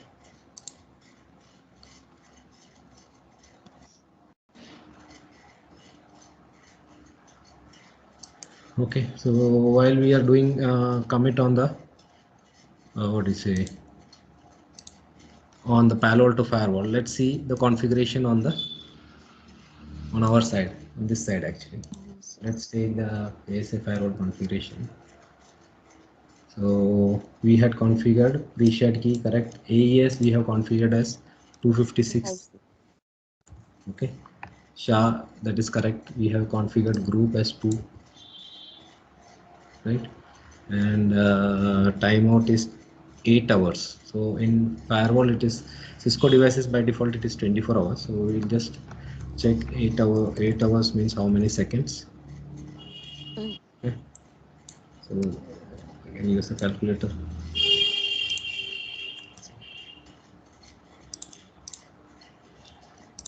8 into 60 into 60, that is 2880.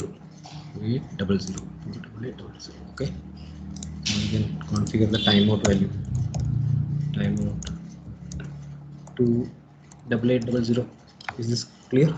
That's right. Next is interface IP address. You remember the interface IP address?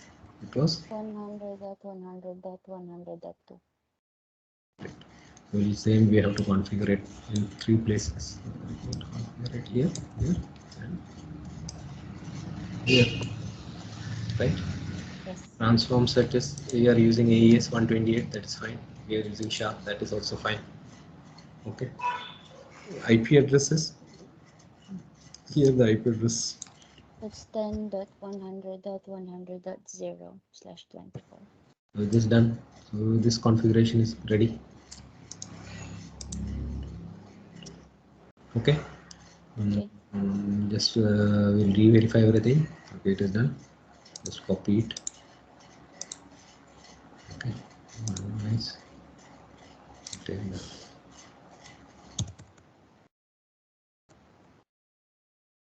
First name lab FW03. Okay. Route is not added. So we have to add the route. Route outside 00 100.50.1. Try to ping 10.200.200.2.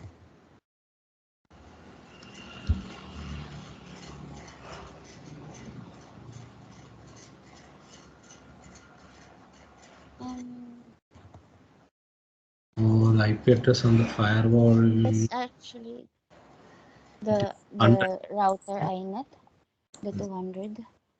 Okay. 100.100.100. Interface IP address. It is. It's 100, right? 100.100. So let's try to ping that.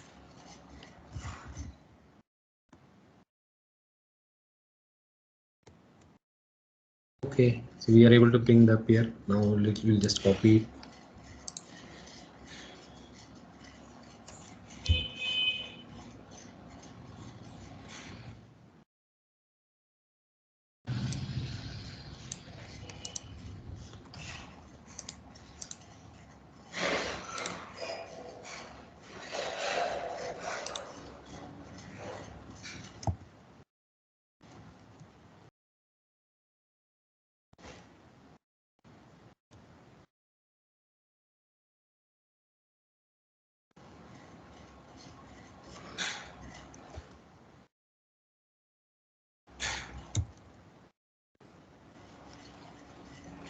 It's live.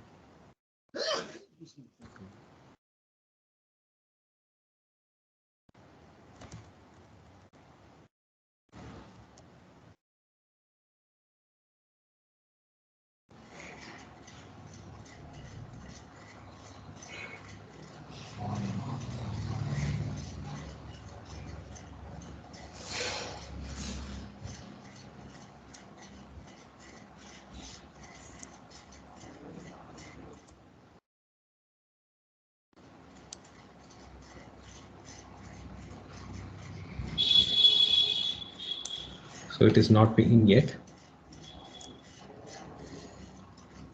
Group 2 is correct. Yeah, enable tunnel group or group is also done. This up actually.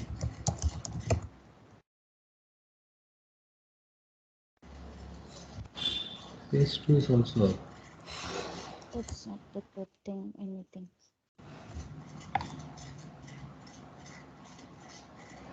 Yeah, why it is not decrypted? So basically it is reaching the destination, but it is not working.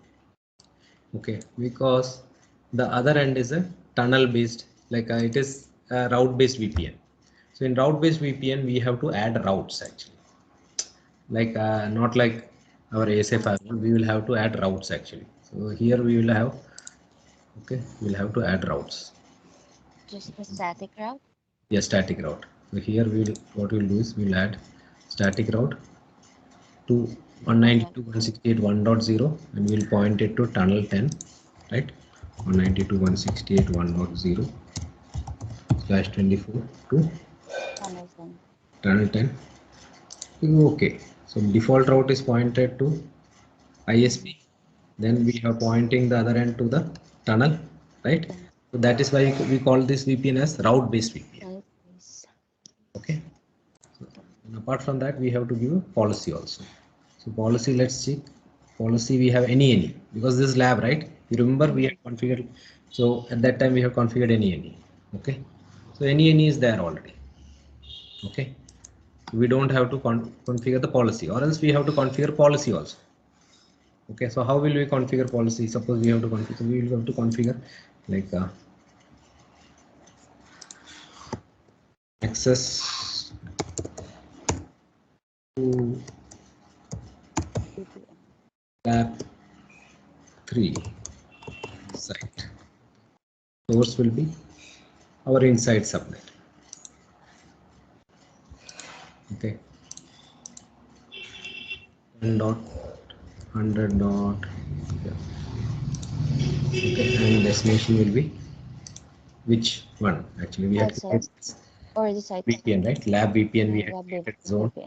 Okay, and then we have to give 192.168.1.0. So this is the significance of the what we say zone. We can put it in our zone also, but when we create a policy, right? Zone is for grouping the subnets. Remember, right? What is a zone? From the classes of Palo Alto Firewall. Okay. Done. Commit.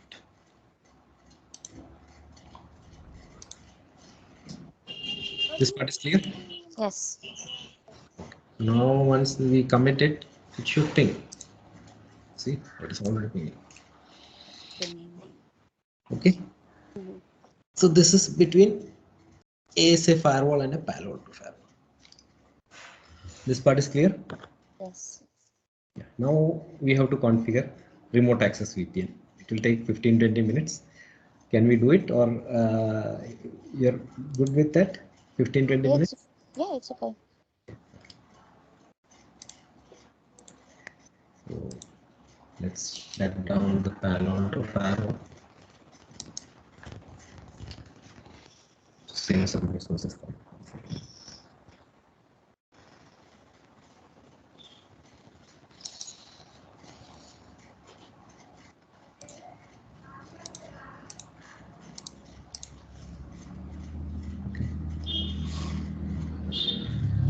So for remote access VPN, we require one firewall.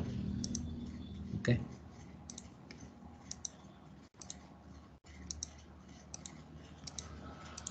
So this will be our what we say our VPN gateway.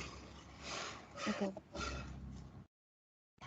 And which is the What we are going to will wipe it out.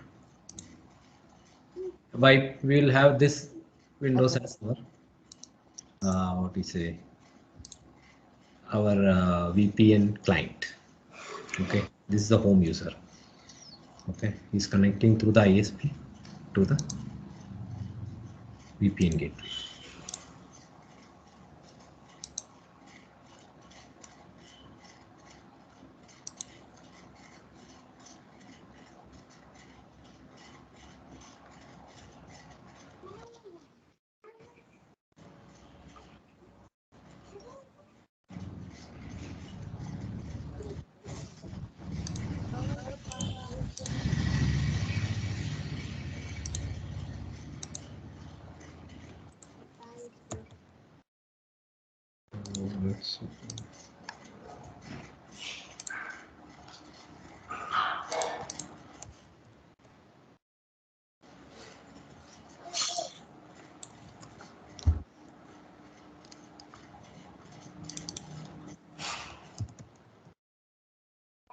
There is no IP configured.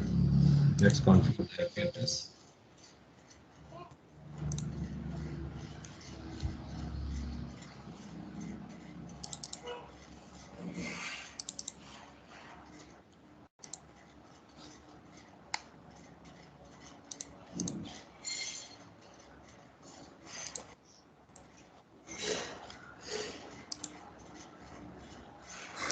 address is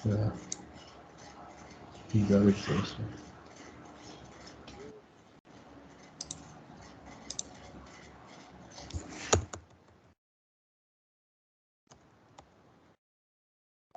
Is 75.75.75. Okay, so we'll give it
75.75.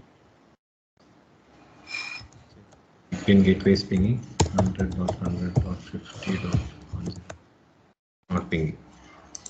Okay. We'll restart this one. So let's go to the firewall.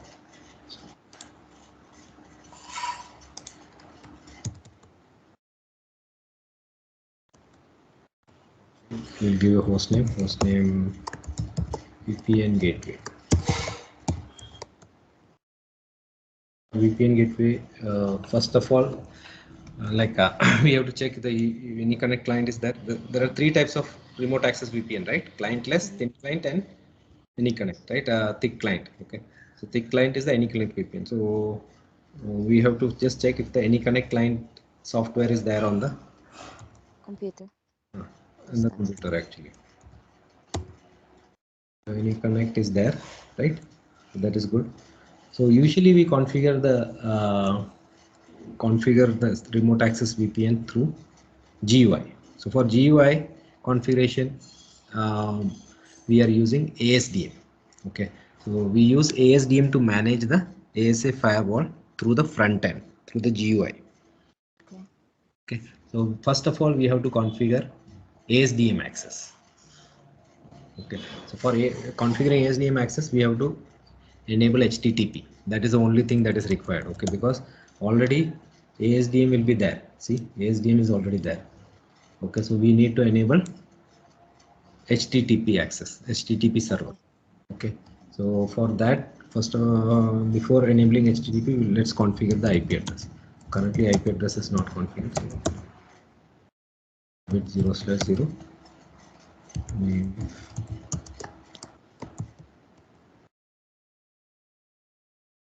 Address 100.50.101 function interface gigabit 0/1 name side. Okay, and IP address 192.168.1.1.255.0. Function. This part clear? Yes. We'll check the reachability 100.100.50. Reachability is there. We are going to check the reachability to the endpoint 75.75.75.10. Okay, so route is not there again. So we will have to add route outside 00 100.100.50.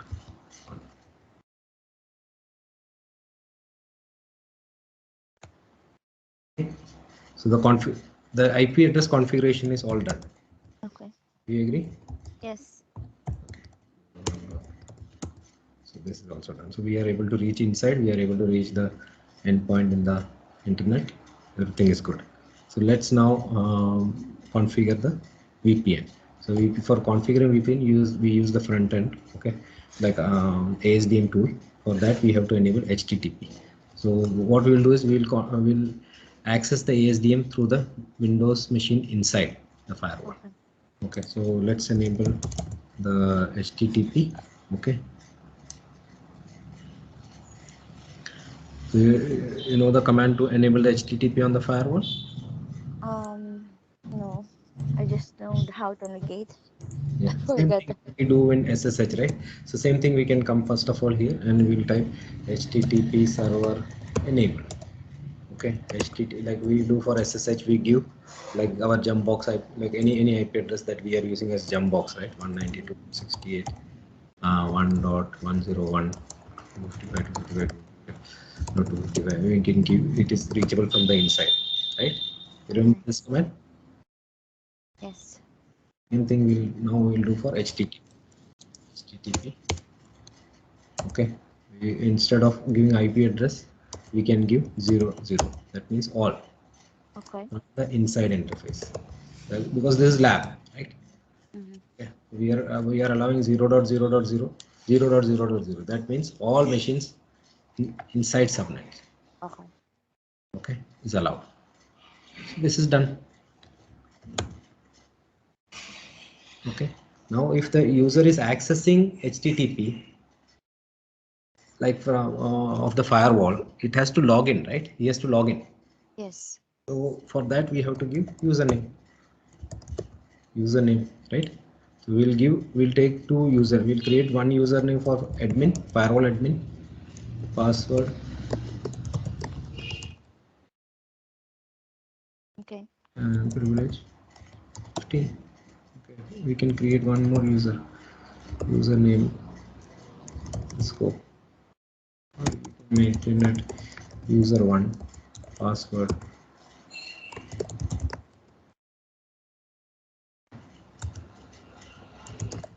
Username user one was capital user one. Okay, service type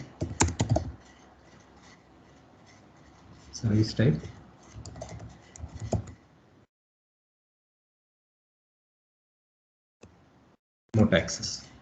Same thing, we can create one more username user two, password.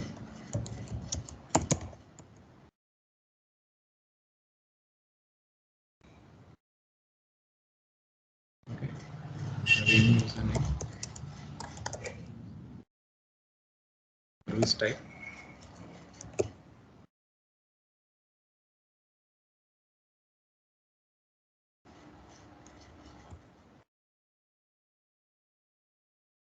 user two, attributes service type remote access. Okay, so when we give these two command, right, this is for a remote access user. This part is clear? Yes. Okay, now what we'll do is like we have done it now. If AAA is there, then we have to give AAA HTTP authentication also, but as of now there is no AAA, so we'll just go directly to the endpoint that is in Okay. inside. Okay, we have already opened it, I think. Okay, so here it is open. So we can first of all try.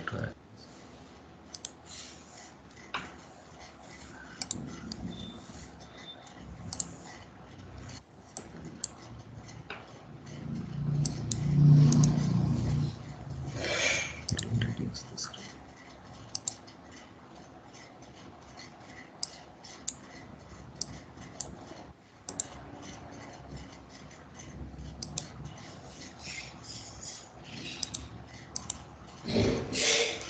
Okay.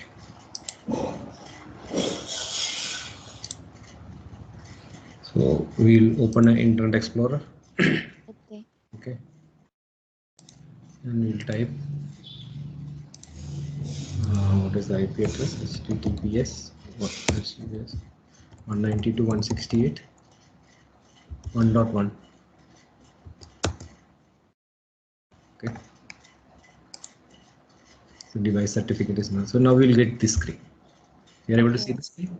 Okay. Yes. So either we can use ASDM from the Java start, or you can install the ASDM. So we are click ASDM install. Now when we are saying ASDM install, it is asking for. So here what password you have to give FW admin. Okay. Okay.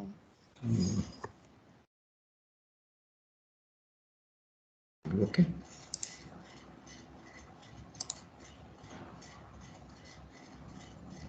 And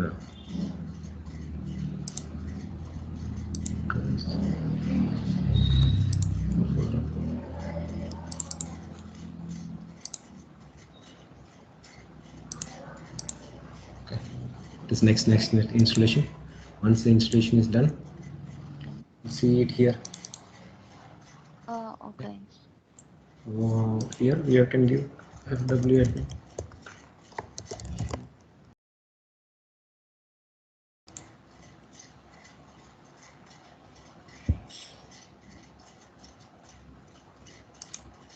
So now we are able to access the firewall from the front end GUI, right?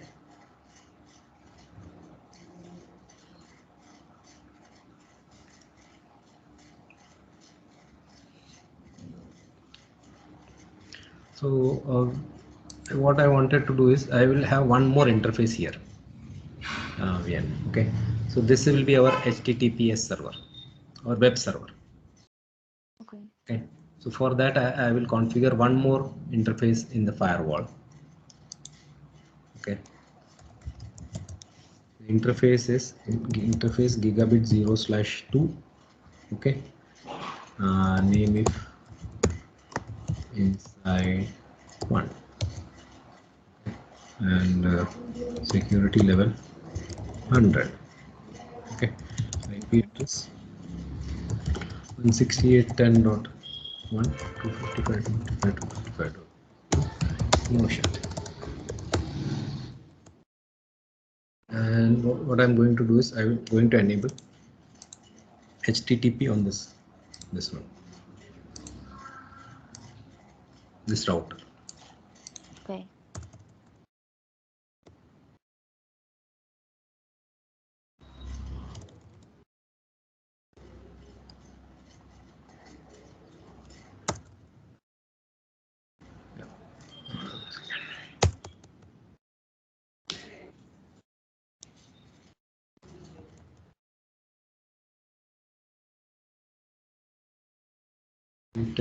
Gigabit 0/0 address 192.168.10.101 255.255.0. Right, motion 0.0.0.0.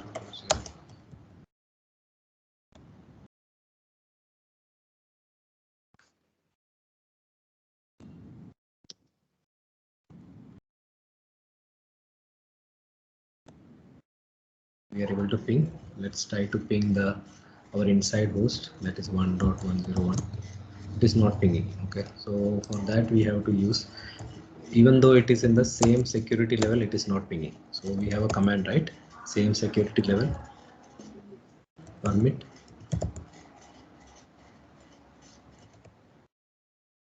interface. Okay, so we have already enabled it. Now let's try to ping. Okay, we are able to ping. Okay. Okay. This is because we don't require access list, because this is in the same security level. Okay, if you remember, we had gone through the basics, right, when we are configuring the access list security level, right? Okay, so now we have the reachability. Okay, now we'll configure the HTTP access. Quantity hostname web server. We'll enable HTTP server, HTTP server, and we'll say IP HTTP local. And if you want to enable HTTPS, we can say IP HTTP secure. So this is done. Now we have enabled HTTP, HTTPS. We have enabled local authentication. Now we require a username. So for that we will use username, just Cisco admin password, Cisco standard. Okay.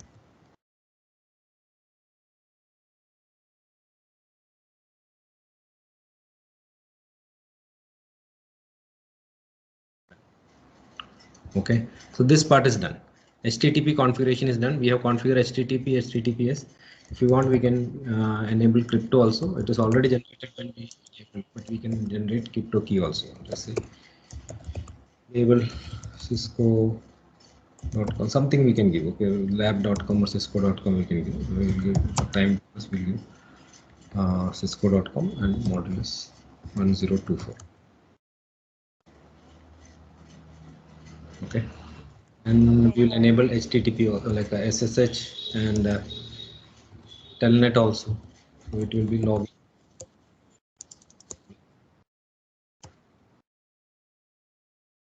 By 04 login local. Okay, and we are allowing. Or we can say telnet SSH. As of now, this is the lab, so we'll say all. This part is done, right? You are clear on this one? Yes. So now if I try to access, see the HTTP, like ASA firewall has come. So now if I try to access from here, if I try to access,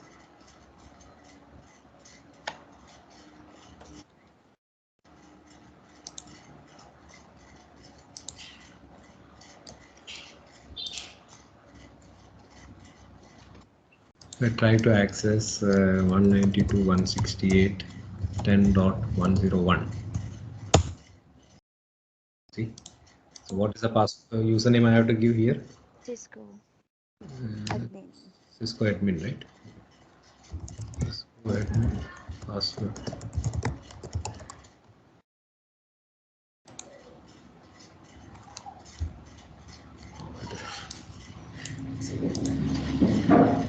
Cisco admin.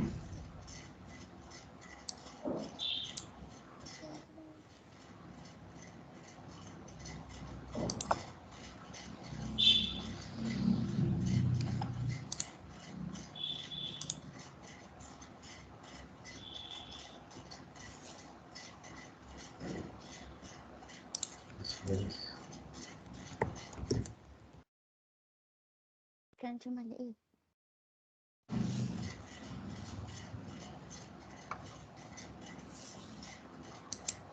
It is not taking 1 second. Create one more user.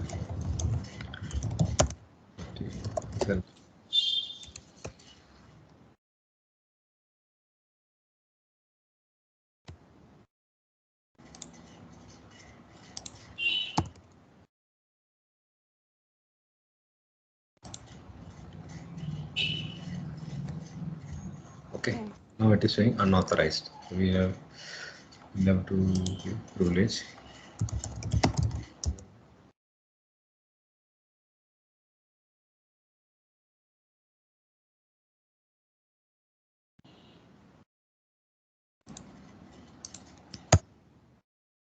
Okay, so now we have access. See, okay, you are able to see, right?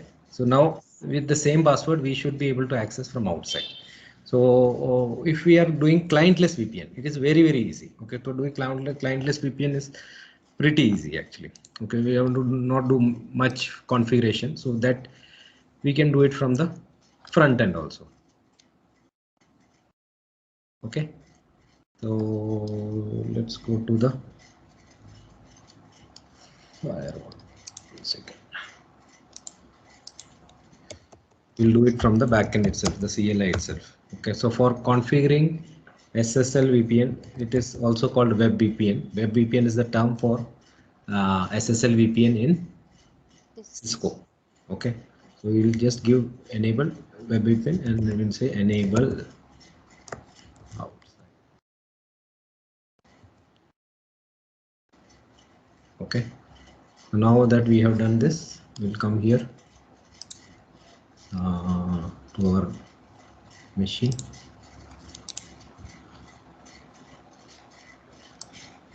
We are configuring client test right now, or we are We are configuring going client list to do first. any con. We are Okay, client configuring test. first.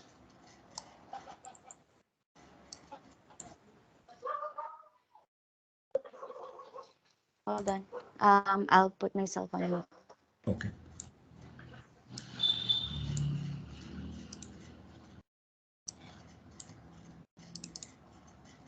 So we'll take the firewall IP address first.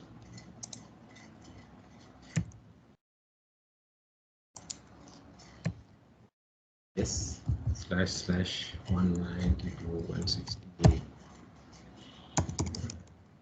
IP address. What was the external IP address? 100.100.50.101.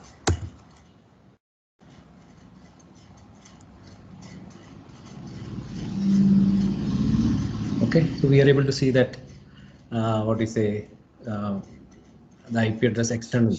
Okay, now we'll just give login. So what is the username that we had? User 1. Password is 6. Okay, now we are logged in actually. So this is clientless VPN. Okay. Now from here I can type 192.168.10.101. It is asking me for password. Okay, even though I am from outside, you're getting me, right? Now if I type what was that, Cisco?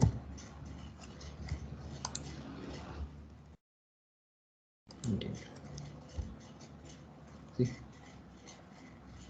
So I am able to access the web app from the VPN. So this is clientless VPN. All right.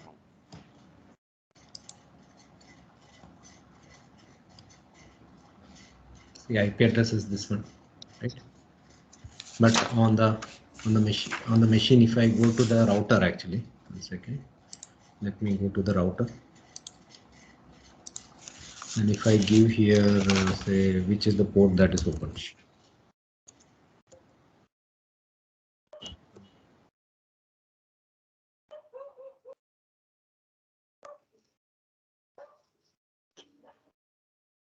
You see here,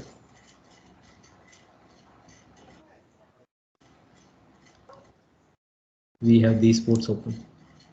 Okay. This part is clear? Yes. Okay.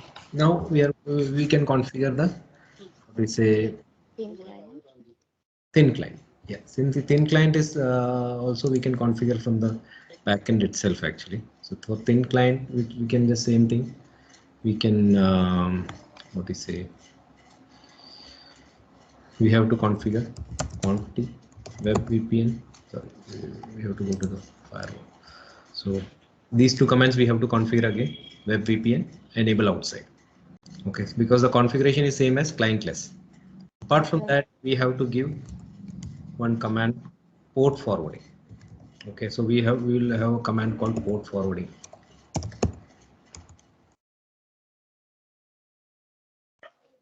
Yeah, we can give port forward. Okay, port forward, and we can mention what is the port that is that we require. So we can mention that it is SSH.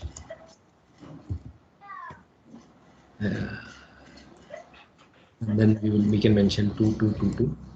Okay, any port, and then the correct IP address. The correct IP address is 192.168.10.101. 101. Okay, and we are going to SSH to that. Same thing we can create for telnet. Okay. So if you want to do RDP, we can create 3389. What was the IP address? It is 1.10.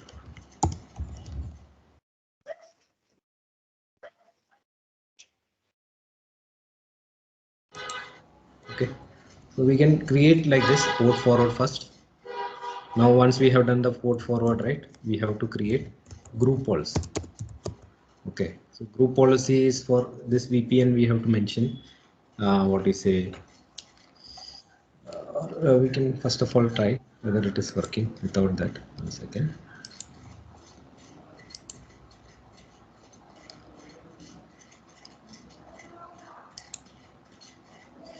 It is not coming. So it should come here. So for that application to come here, right, we have to mention group policy. Okay. Let's go. Before that, let me open the Internet Explorer once more.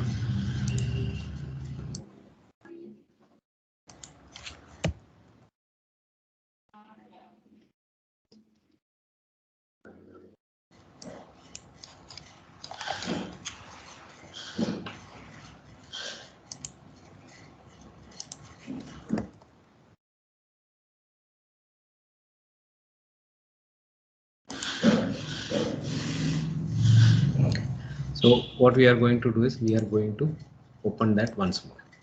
Okay, so we are going to create a policy, group policy actually. So once we create the group policy, then we will be able to see a web app actually. Okay, so let's create a group policy. Group policy. Second, before that, let's group policy. We can mention any name that we want. Okay, web admin. Okay, policy admin. Add. Okay. We have to mention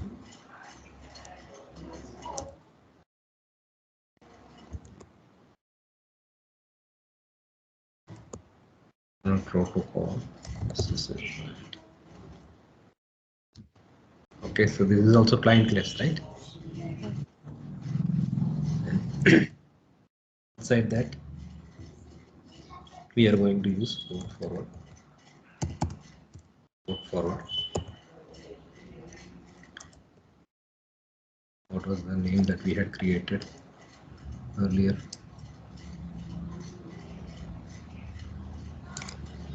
SSH.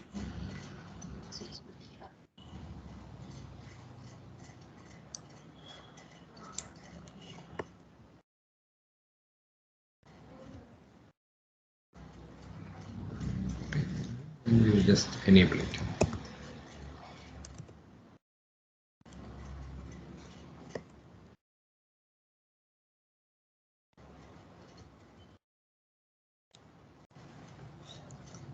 Okay, so first we will create web VPN, we'll create a port forward, and then we'll create a group policy, right?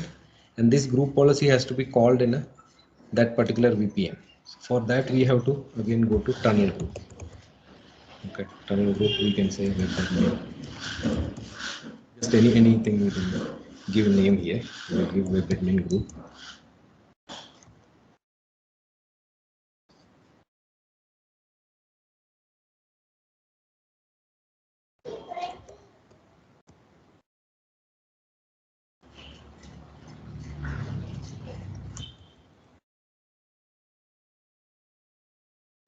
And then we can give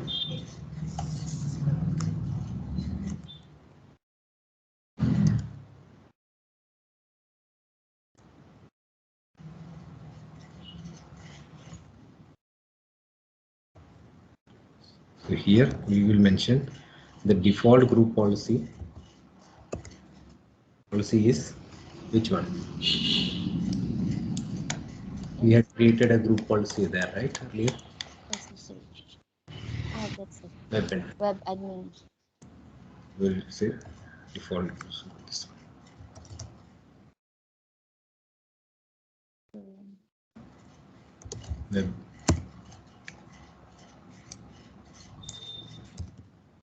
group, right?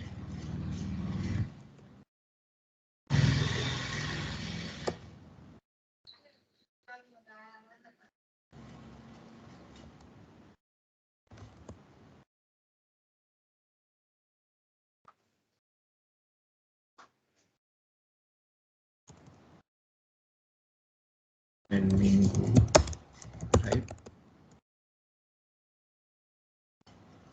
web admin attributes. Okay, and here we will enable group areas.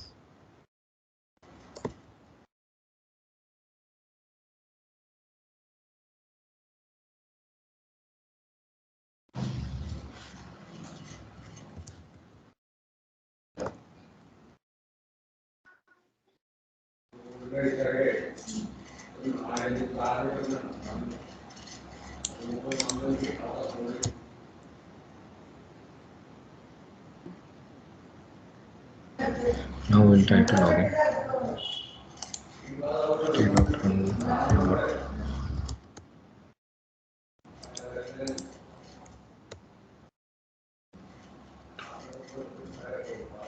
See, so it is very hard to remember these commands, right? When we are creating web admin. Okay, so these commands are already there in the firewall, right? If we do say remote access VPN, we'll get that VPN setup, remote access VPN steps. We can get some commands, but then also it is a little bit hard to remember these commands. Okay, so that is where ASDM comes into play.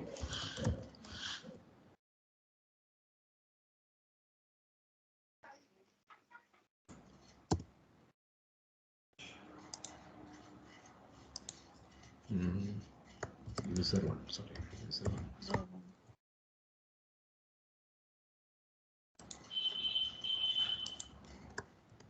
Oh. Admin.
So the best way to configure this one is through front end. Okay, so let's try to configure it through the front end itself. 1 second. Okay. So what we'll do is we'll first of all we'll just copy the show run interface.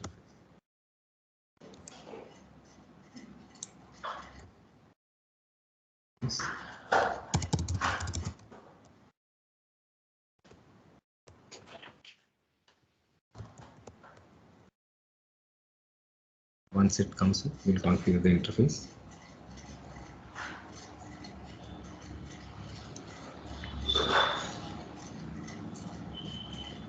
And we'll start from the fresh, and this will be from the front end.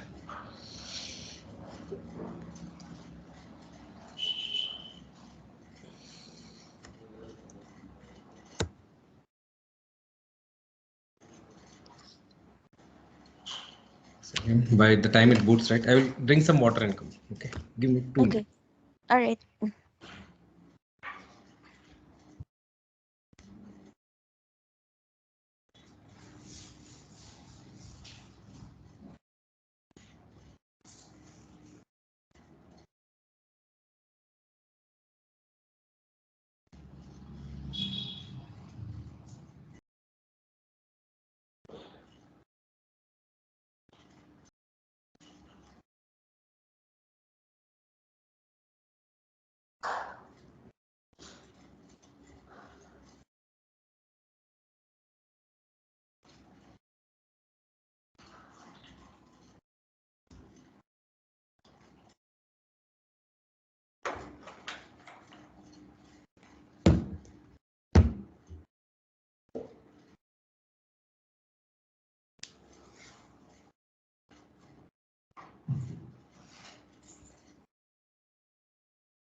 Yeah, I'm back. 1 second.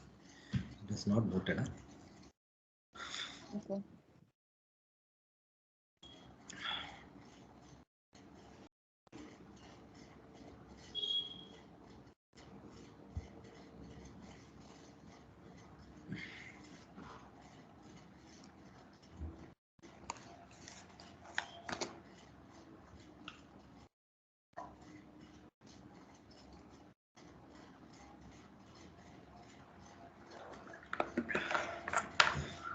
Okay, so it is booted. Now we'll just give the IP configuration, basic configurations. 150 host name, gateway.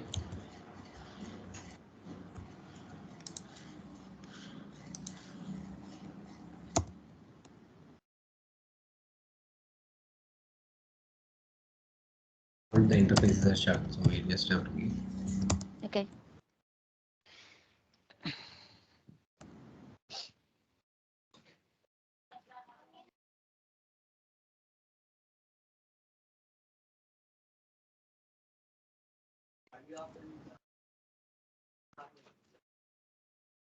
We are able to ping fine. Reachability is there. We have to enable ASDM. So for that, we have to enable HTTP. HTTP server enable. HTTP access. We will just give full access. This part is clear. Yes. Then we have to create username. Username.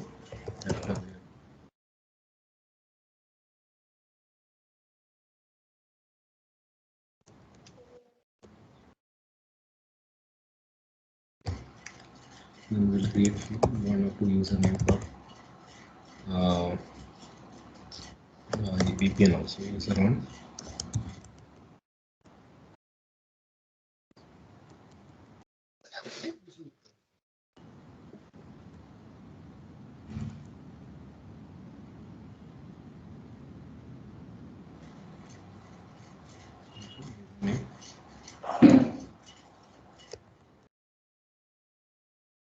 Service type.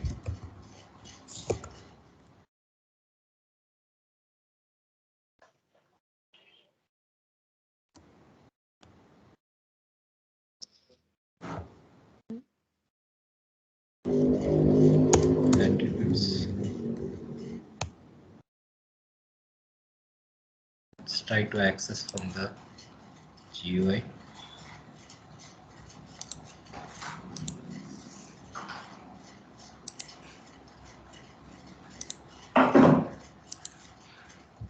Admin.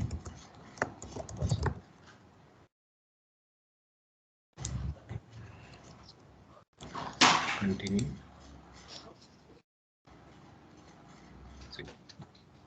So earlier we had to give so many commands to enable clientless VPN. Okay, so for client VPN also it is the same. First of all, we have to enable web VPN on the outside interface. Then we have to create group policy. Then we have to attach that group policy to a tunnel group. Okay, so Okay. it is the same configuration, but the group policy configuration might be a little bit bigger. Okay, sometimes it is, we can say it is virtually impossible to remember those commands actually. So we will have to take help. If it is GUI, we can do it easily actually. So if it is, now we are trying to do it from GUI. Okay, so suppose first of all, the file is not available. File is not there on the, what do we say, in the disk, right? There is no file for the any connect. So what will you do? Okay, or we want to upload, upgrade the image on the ASA file. For that, we have to go to tools, file management. Okay, and we can upload it. Okay, as of now it is there, so we don't have to do it, but we have a file management tool already available in ASDA. All right. Okay, then apart from that, there is like, if you just going through the dashboard, this is the configuration part. Okay, this is the monitoring part.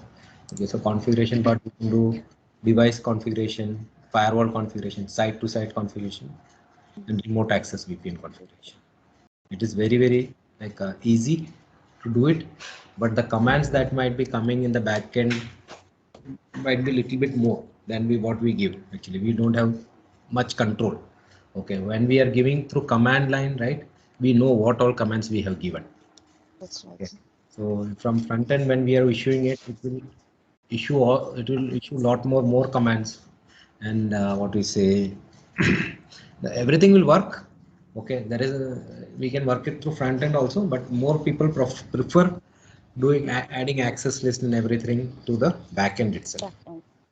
Okay, so if we have to configure VPN, we can come here. We can configure it through any connect VPN. Okay, next we can say connection profile. Say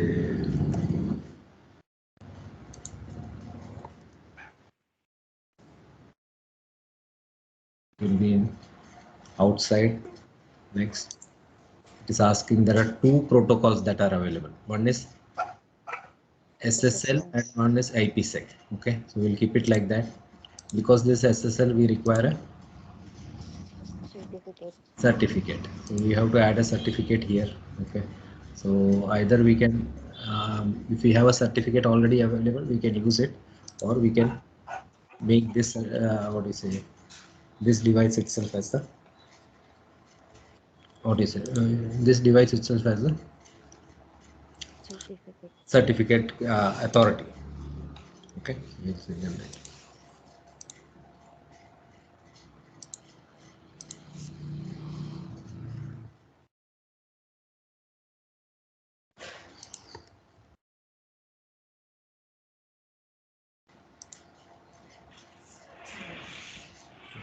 so we have done it. We'll say add certificate. Done. We are going to use the same certificate, self-generated certificate, right? This part is done. Images, if we want to add images, right? So if the client wants to download the AnyConnect, like we can connect to the browser and we can download the AnyConnect image. For that, we have to first upload it here. From there we can select. Okay. So whenever the client is, first of all, like if there is no AnyConnect installed in his machine, so the end user can first of all connect to the through web browser to the VPN gateway and download the AnyConnect package. Okay. Next, which database we want to use? So we want to use the local database. Okay, that is fine. So you are able to see the local database, right? Is clear? It is clear? Yes. Do you want to use the SAML? No, we don't want to use. We want to give it like this. Client configuration. We need to give a whenever we have what is a thick client, that is AnyConnect VPN, we need to have a VPN pool, right? Yes. So we will have to create a VPN pool here. We can say VPN pool. IP addresses 192.168.20.0/20. Give starting IP address 100 and 192.168.20.125. Okay. Okay. Subnet mask is 255.0, or we can select it from here. Okay, it's done. Yes. If you want, we can give IPv6 address pool also. Name DNS server. If you have a DNS server, we can use that. NAT exempt.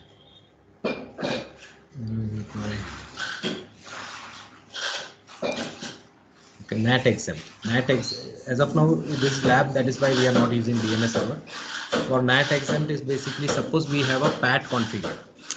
Okay, we have a PAT configure for outbound internet access, and we want to configure now. Whenever the traffic is coming in, right, it should not be part of that PAT or NAT actually.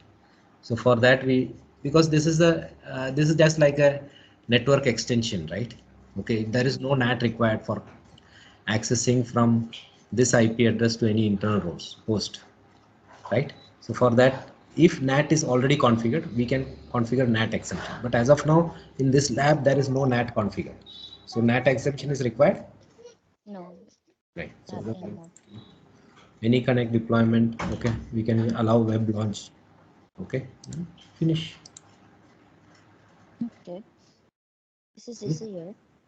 It's easier, right? It is Yes, easier than what is it is easier than then the back-end configuration. even from site to site VPN. It is easier than that also. Okay, let's see if any connect VPN is already available here. Okay, it is not there. Okay, we can download it, but what we lose, we try to connect.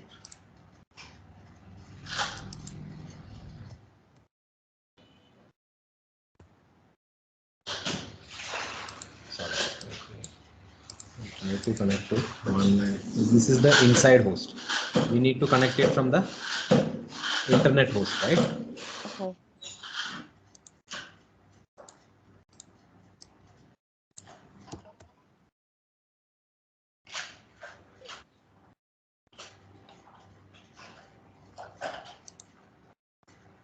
So web admin profile we had created.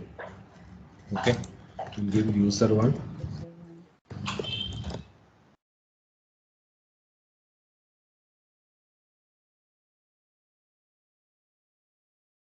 Okay.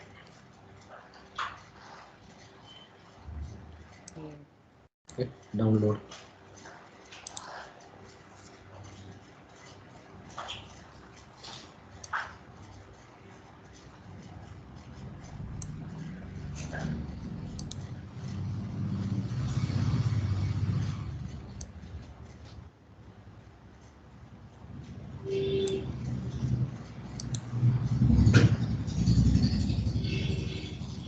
Once it is downloaded, it will be coming in the folder.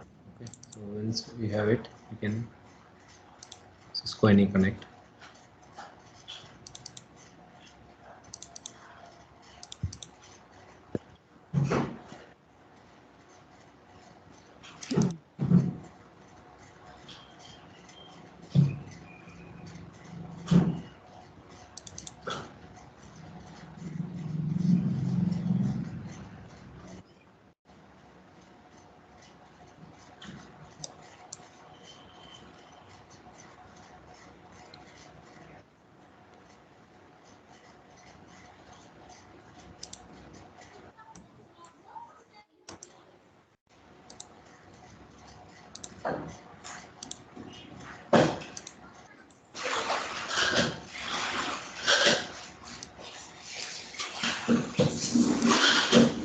So it requires JRE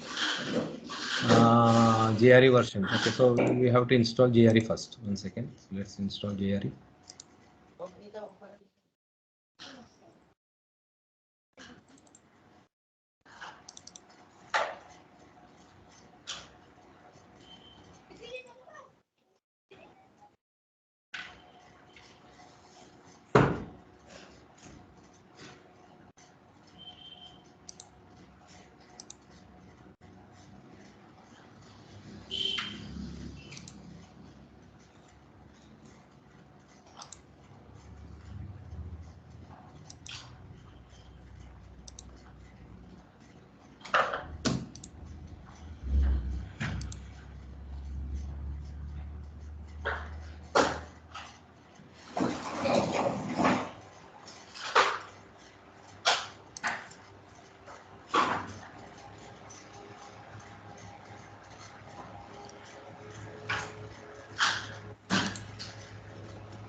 So till this point, did you understand everything? Like whatever we have covered actually, were you able to understand? Yes. I just need to go through the recording again just to take note for the back-end configuration for the client list and the thin client. But yes. Just go through that, configure like at least configure the site-to-site VPN, right? So once you configure it, then you have to go in detail actually. Okay, what is main mode? What is channel mode? how much header is being added, right? So those details we have to go actually in little bit more detail. Okay, once you have done the basic part, is done. We'll try to install.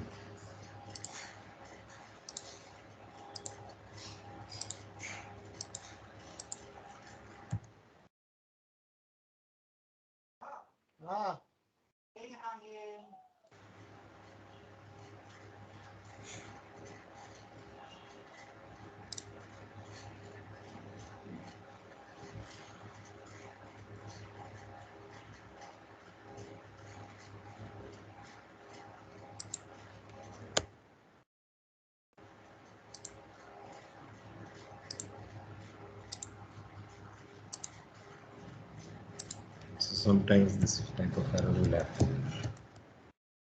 So //100.100 or 10.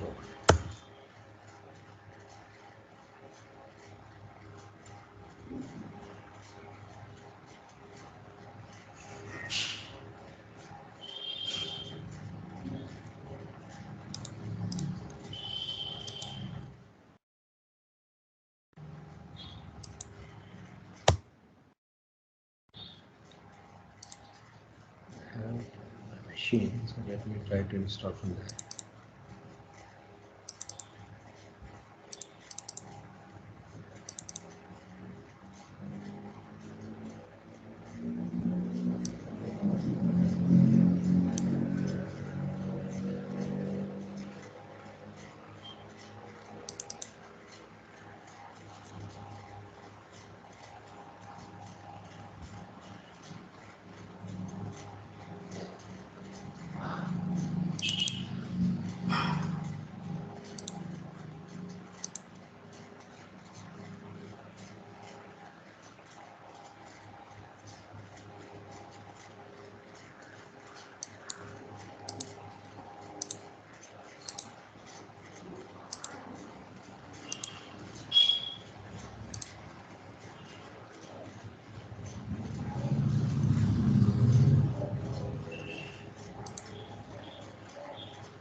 This is not the any connect VPN actually.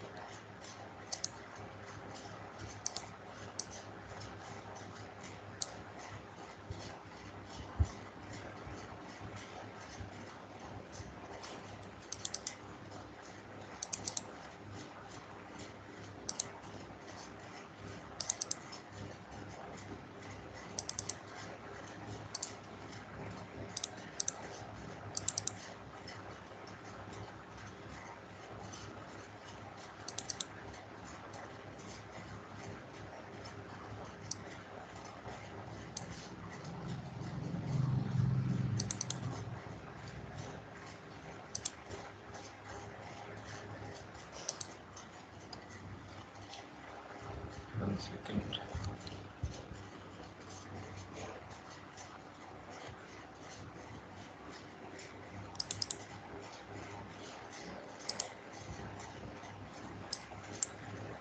So I'm not able to download that VPN, actually VPN client, right? So I think it's the browser. It's not correct, allowing it. correct. Browser actually. So we can try to install another browser also. One second.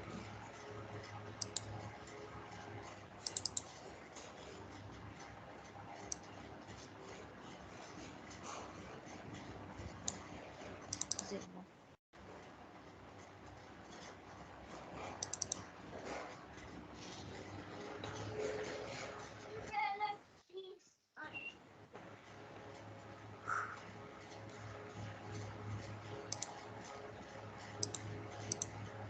Let's try that also. It was working fine, but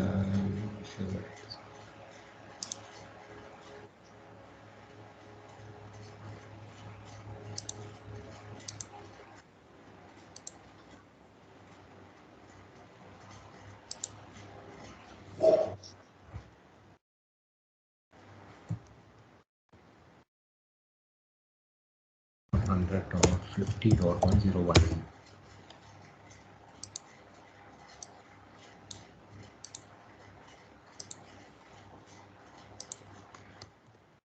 One.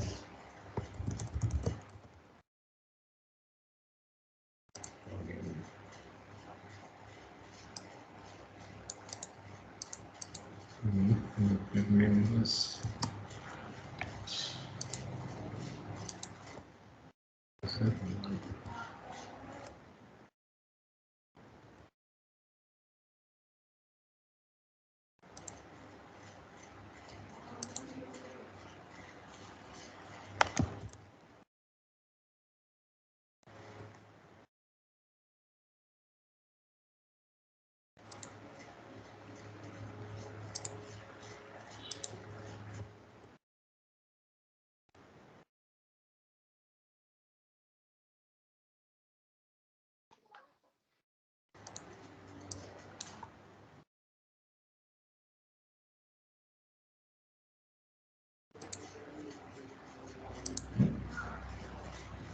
We're at least able to log in from user 1 and admin 3.23456.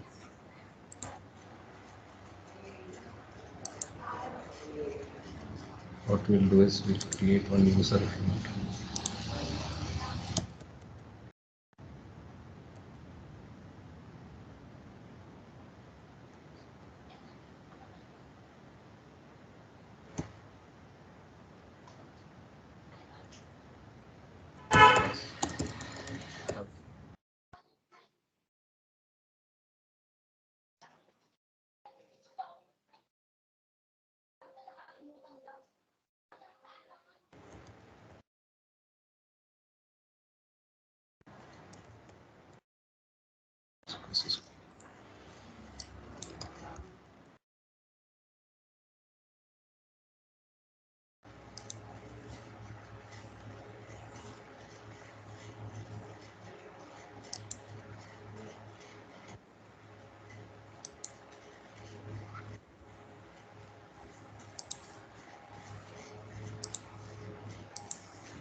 What we'll try to do is we just here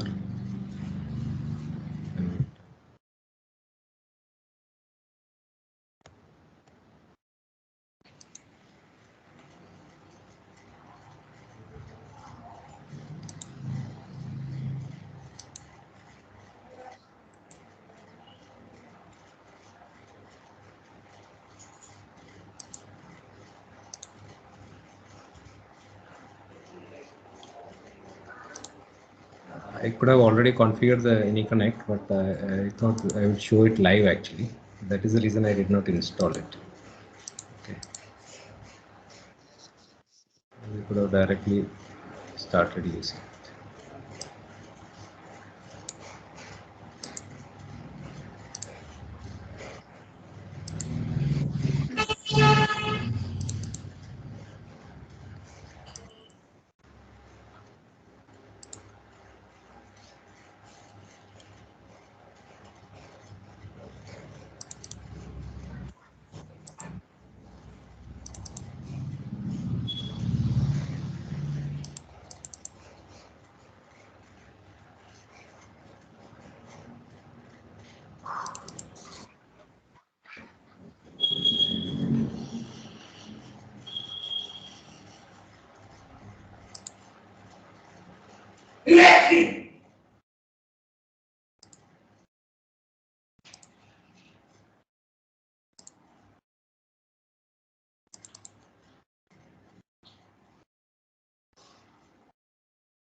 Okay, let's try once more.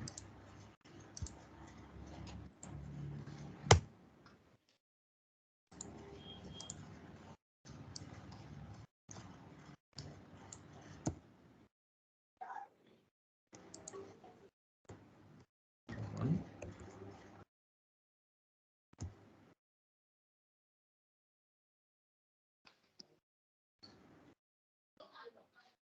Okay, now we are able to log in.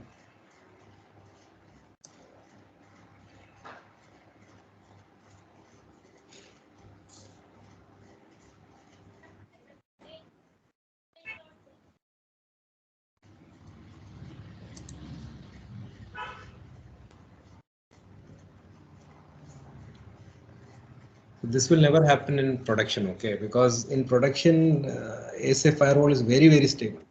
It's like a rock actually. So once you implement it, or it will never, like I've never seen it getting hanged or having this type of. This is because we are doing it in the lab actually. Okay. Okay.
So as you mentioned, it was related to browser, it seems. Once we created the browser, you have it.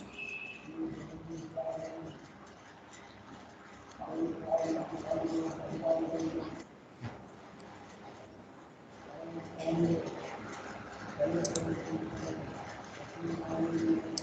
think now it is installed.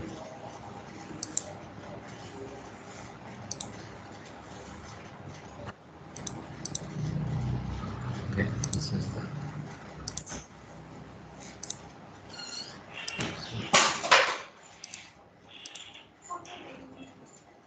So do we have any connect now? Let's see.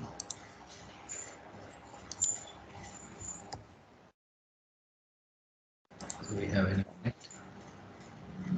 Apart from that, I wanted to just show you.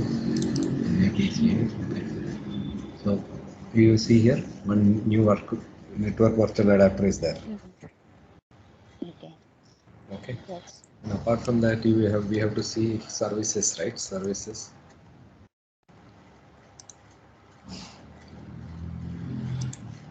This is Cisco connects. So this has to be started. Okay. If it is not started, then also connect will not. So these things has to be checked on the client side. Once we have done this, we will connect to 100.50.101. Connect.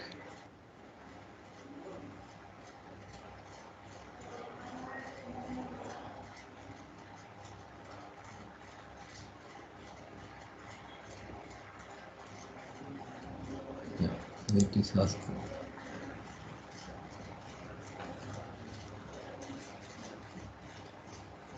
the block connections to untrusted server.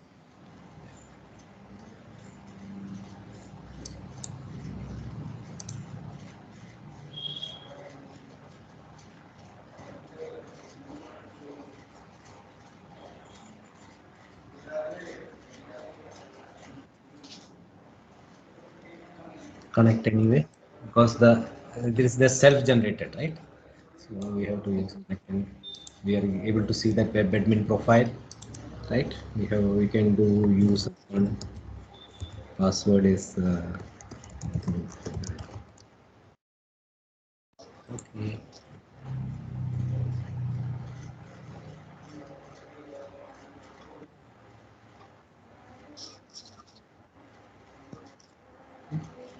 Now connect anyway.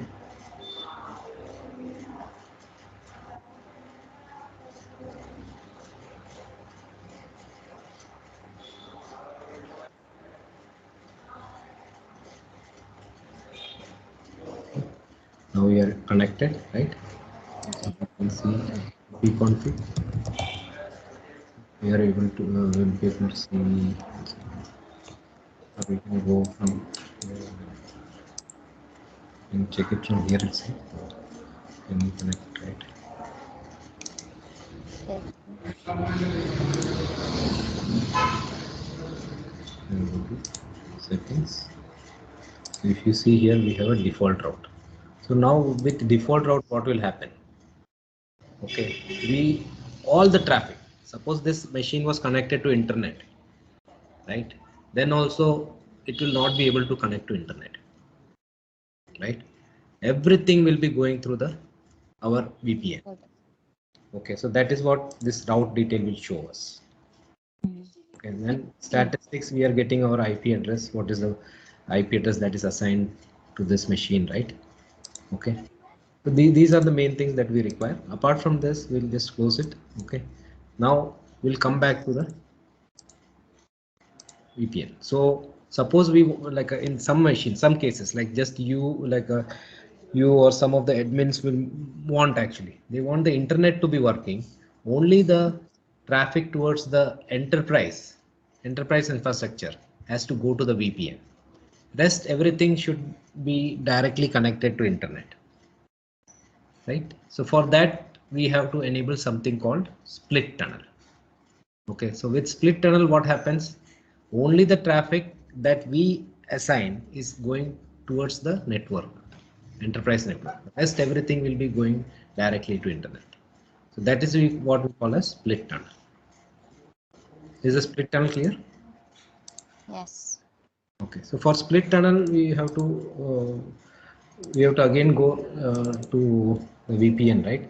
And in the VPN also, like if you see here, there are two things that is there. One is any connection profile. So where we have configured web admin, right? Mm-hmm. Then we have client profile. So this is all the VPN client configuration are saved in the VPN using an XML file. Okay, in the VPN, like on the endpoint, right? It is saved as a XML file. Okay. Okay, so these two are very, very important when we are doing it from the front end, like from the ASDM. Okay, so we have to go, if we are doing any changes on the VPN profile, we have to come here. Okay, and inside this we will be having VPN profile, right? We have to click edit. So in edit we have to go to advanced. Okay, so in advanced,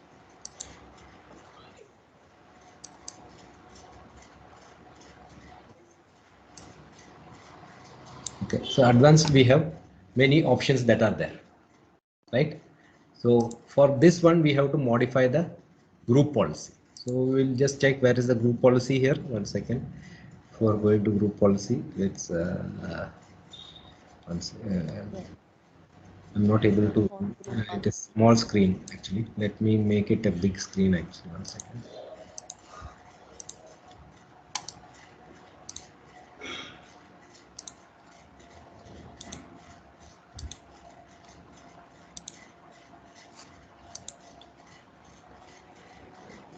Okay.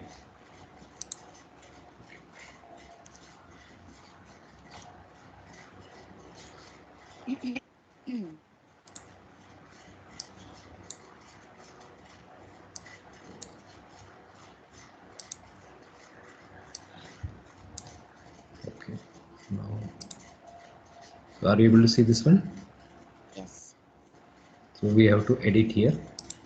Okay. So inside edit, we have to find group policy. So you are able to see the group policy here, right? So we have to click on manage. Okay, manage. We have created a group policy here, web admin. So we'll edit it. So inside edit, we have to come to 1 second. Advanced. So we can, if you want to set a banner, we can set a banner. Okay. So we don't want to do any major configuration. We'll just come to the split tunneling, right? And in the split tunneling, we'll give a which all networks we want to route it through inside. So it is configured using a standard access list. So we just configure split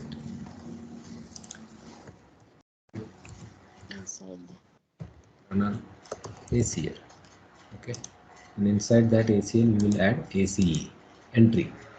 Okay, so what we are going to type 192 192 so it is already showing. See, it is already showing all the inside subnets. We can mention it, and we can add one more ACE for 192. Okay, done. Got Click OK. You got it right. Now we Yes. can say policy. In here policy will say tunnel all the network listed below. So it will tunnel only in the network that is listed below. Okay, or if suppose we have something that we just want to go to internet, rest everything should come to the what do you say, that is rest everything should go through the tunnel. So we can do it the other way around also, exclude the network below. You are getting it right. Okay. As of now Yes. we want tunnel everything that is going, so we can just click here, you can click OK. Okay, okay. DNS actually, so we don't have DNS, so we'll just save it, apply.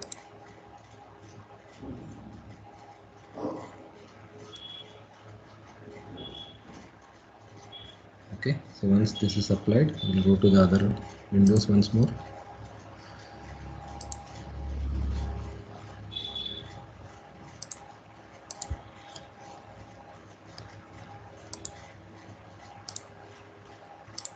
Disconnect and reconnect for the group policies to apply.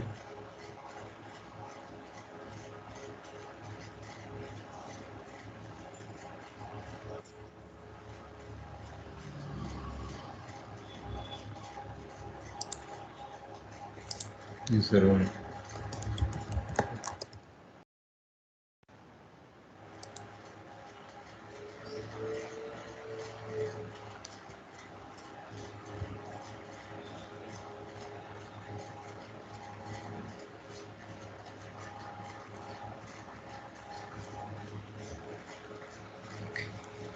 Here we can see, you can come to the Anyconnect gateway settings, route.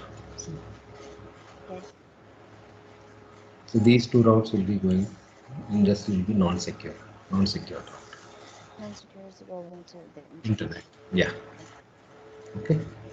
And what is the IP address it is getting? Everything you can see from here itself. 101. So this is for the site-to-site VPN. Any connect VPN. We have seen clientless VPN and thin client VPN. Okay. Is this part clear? Yes. Okay. Great. So now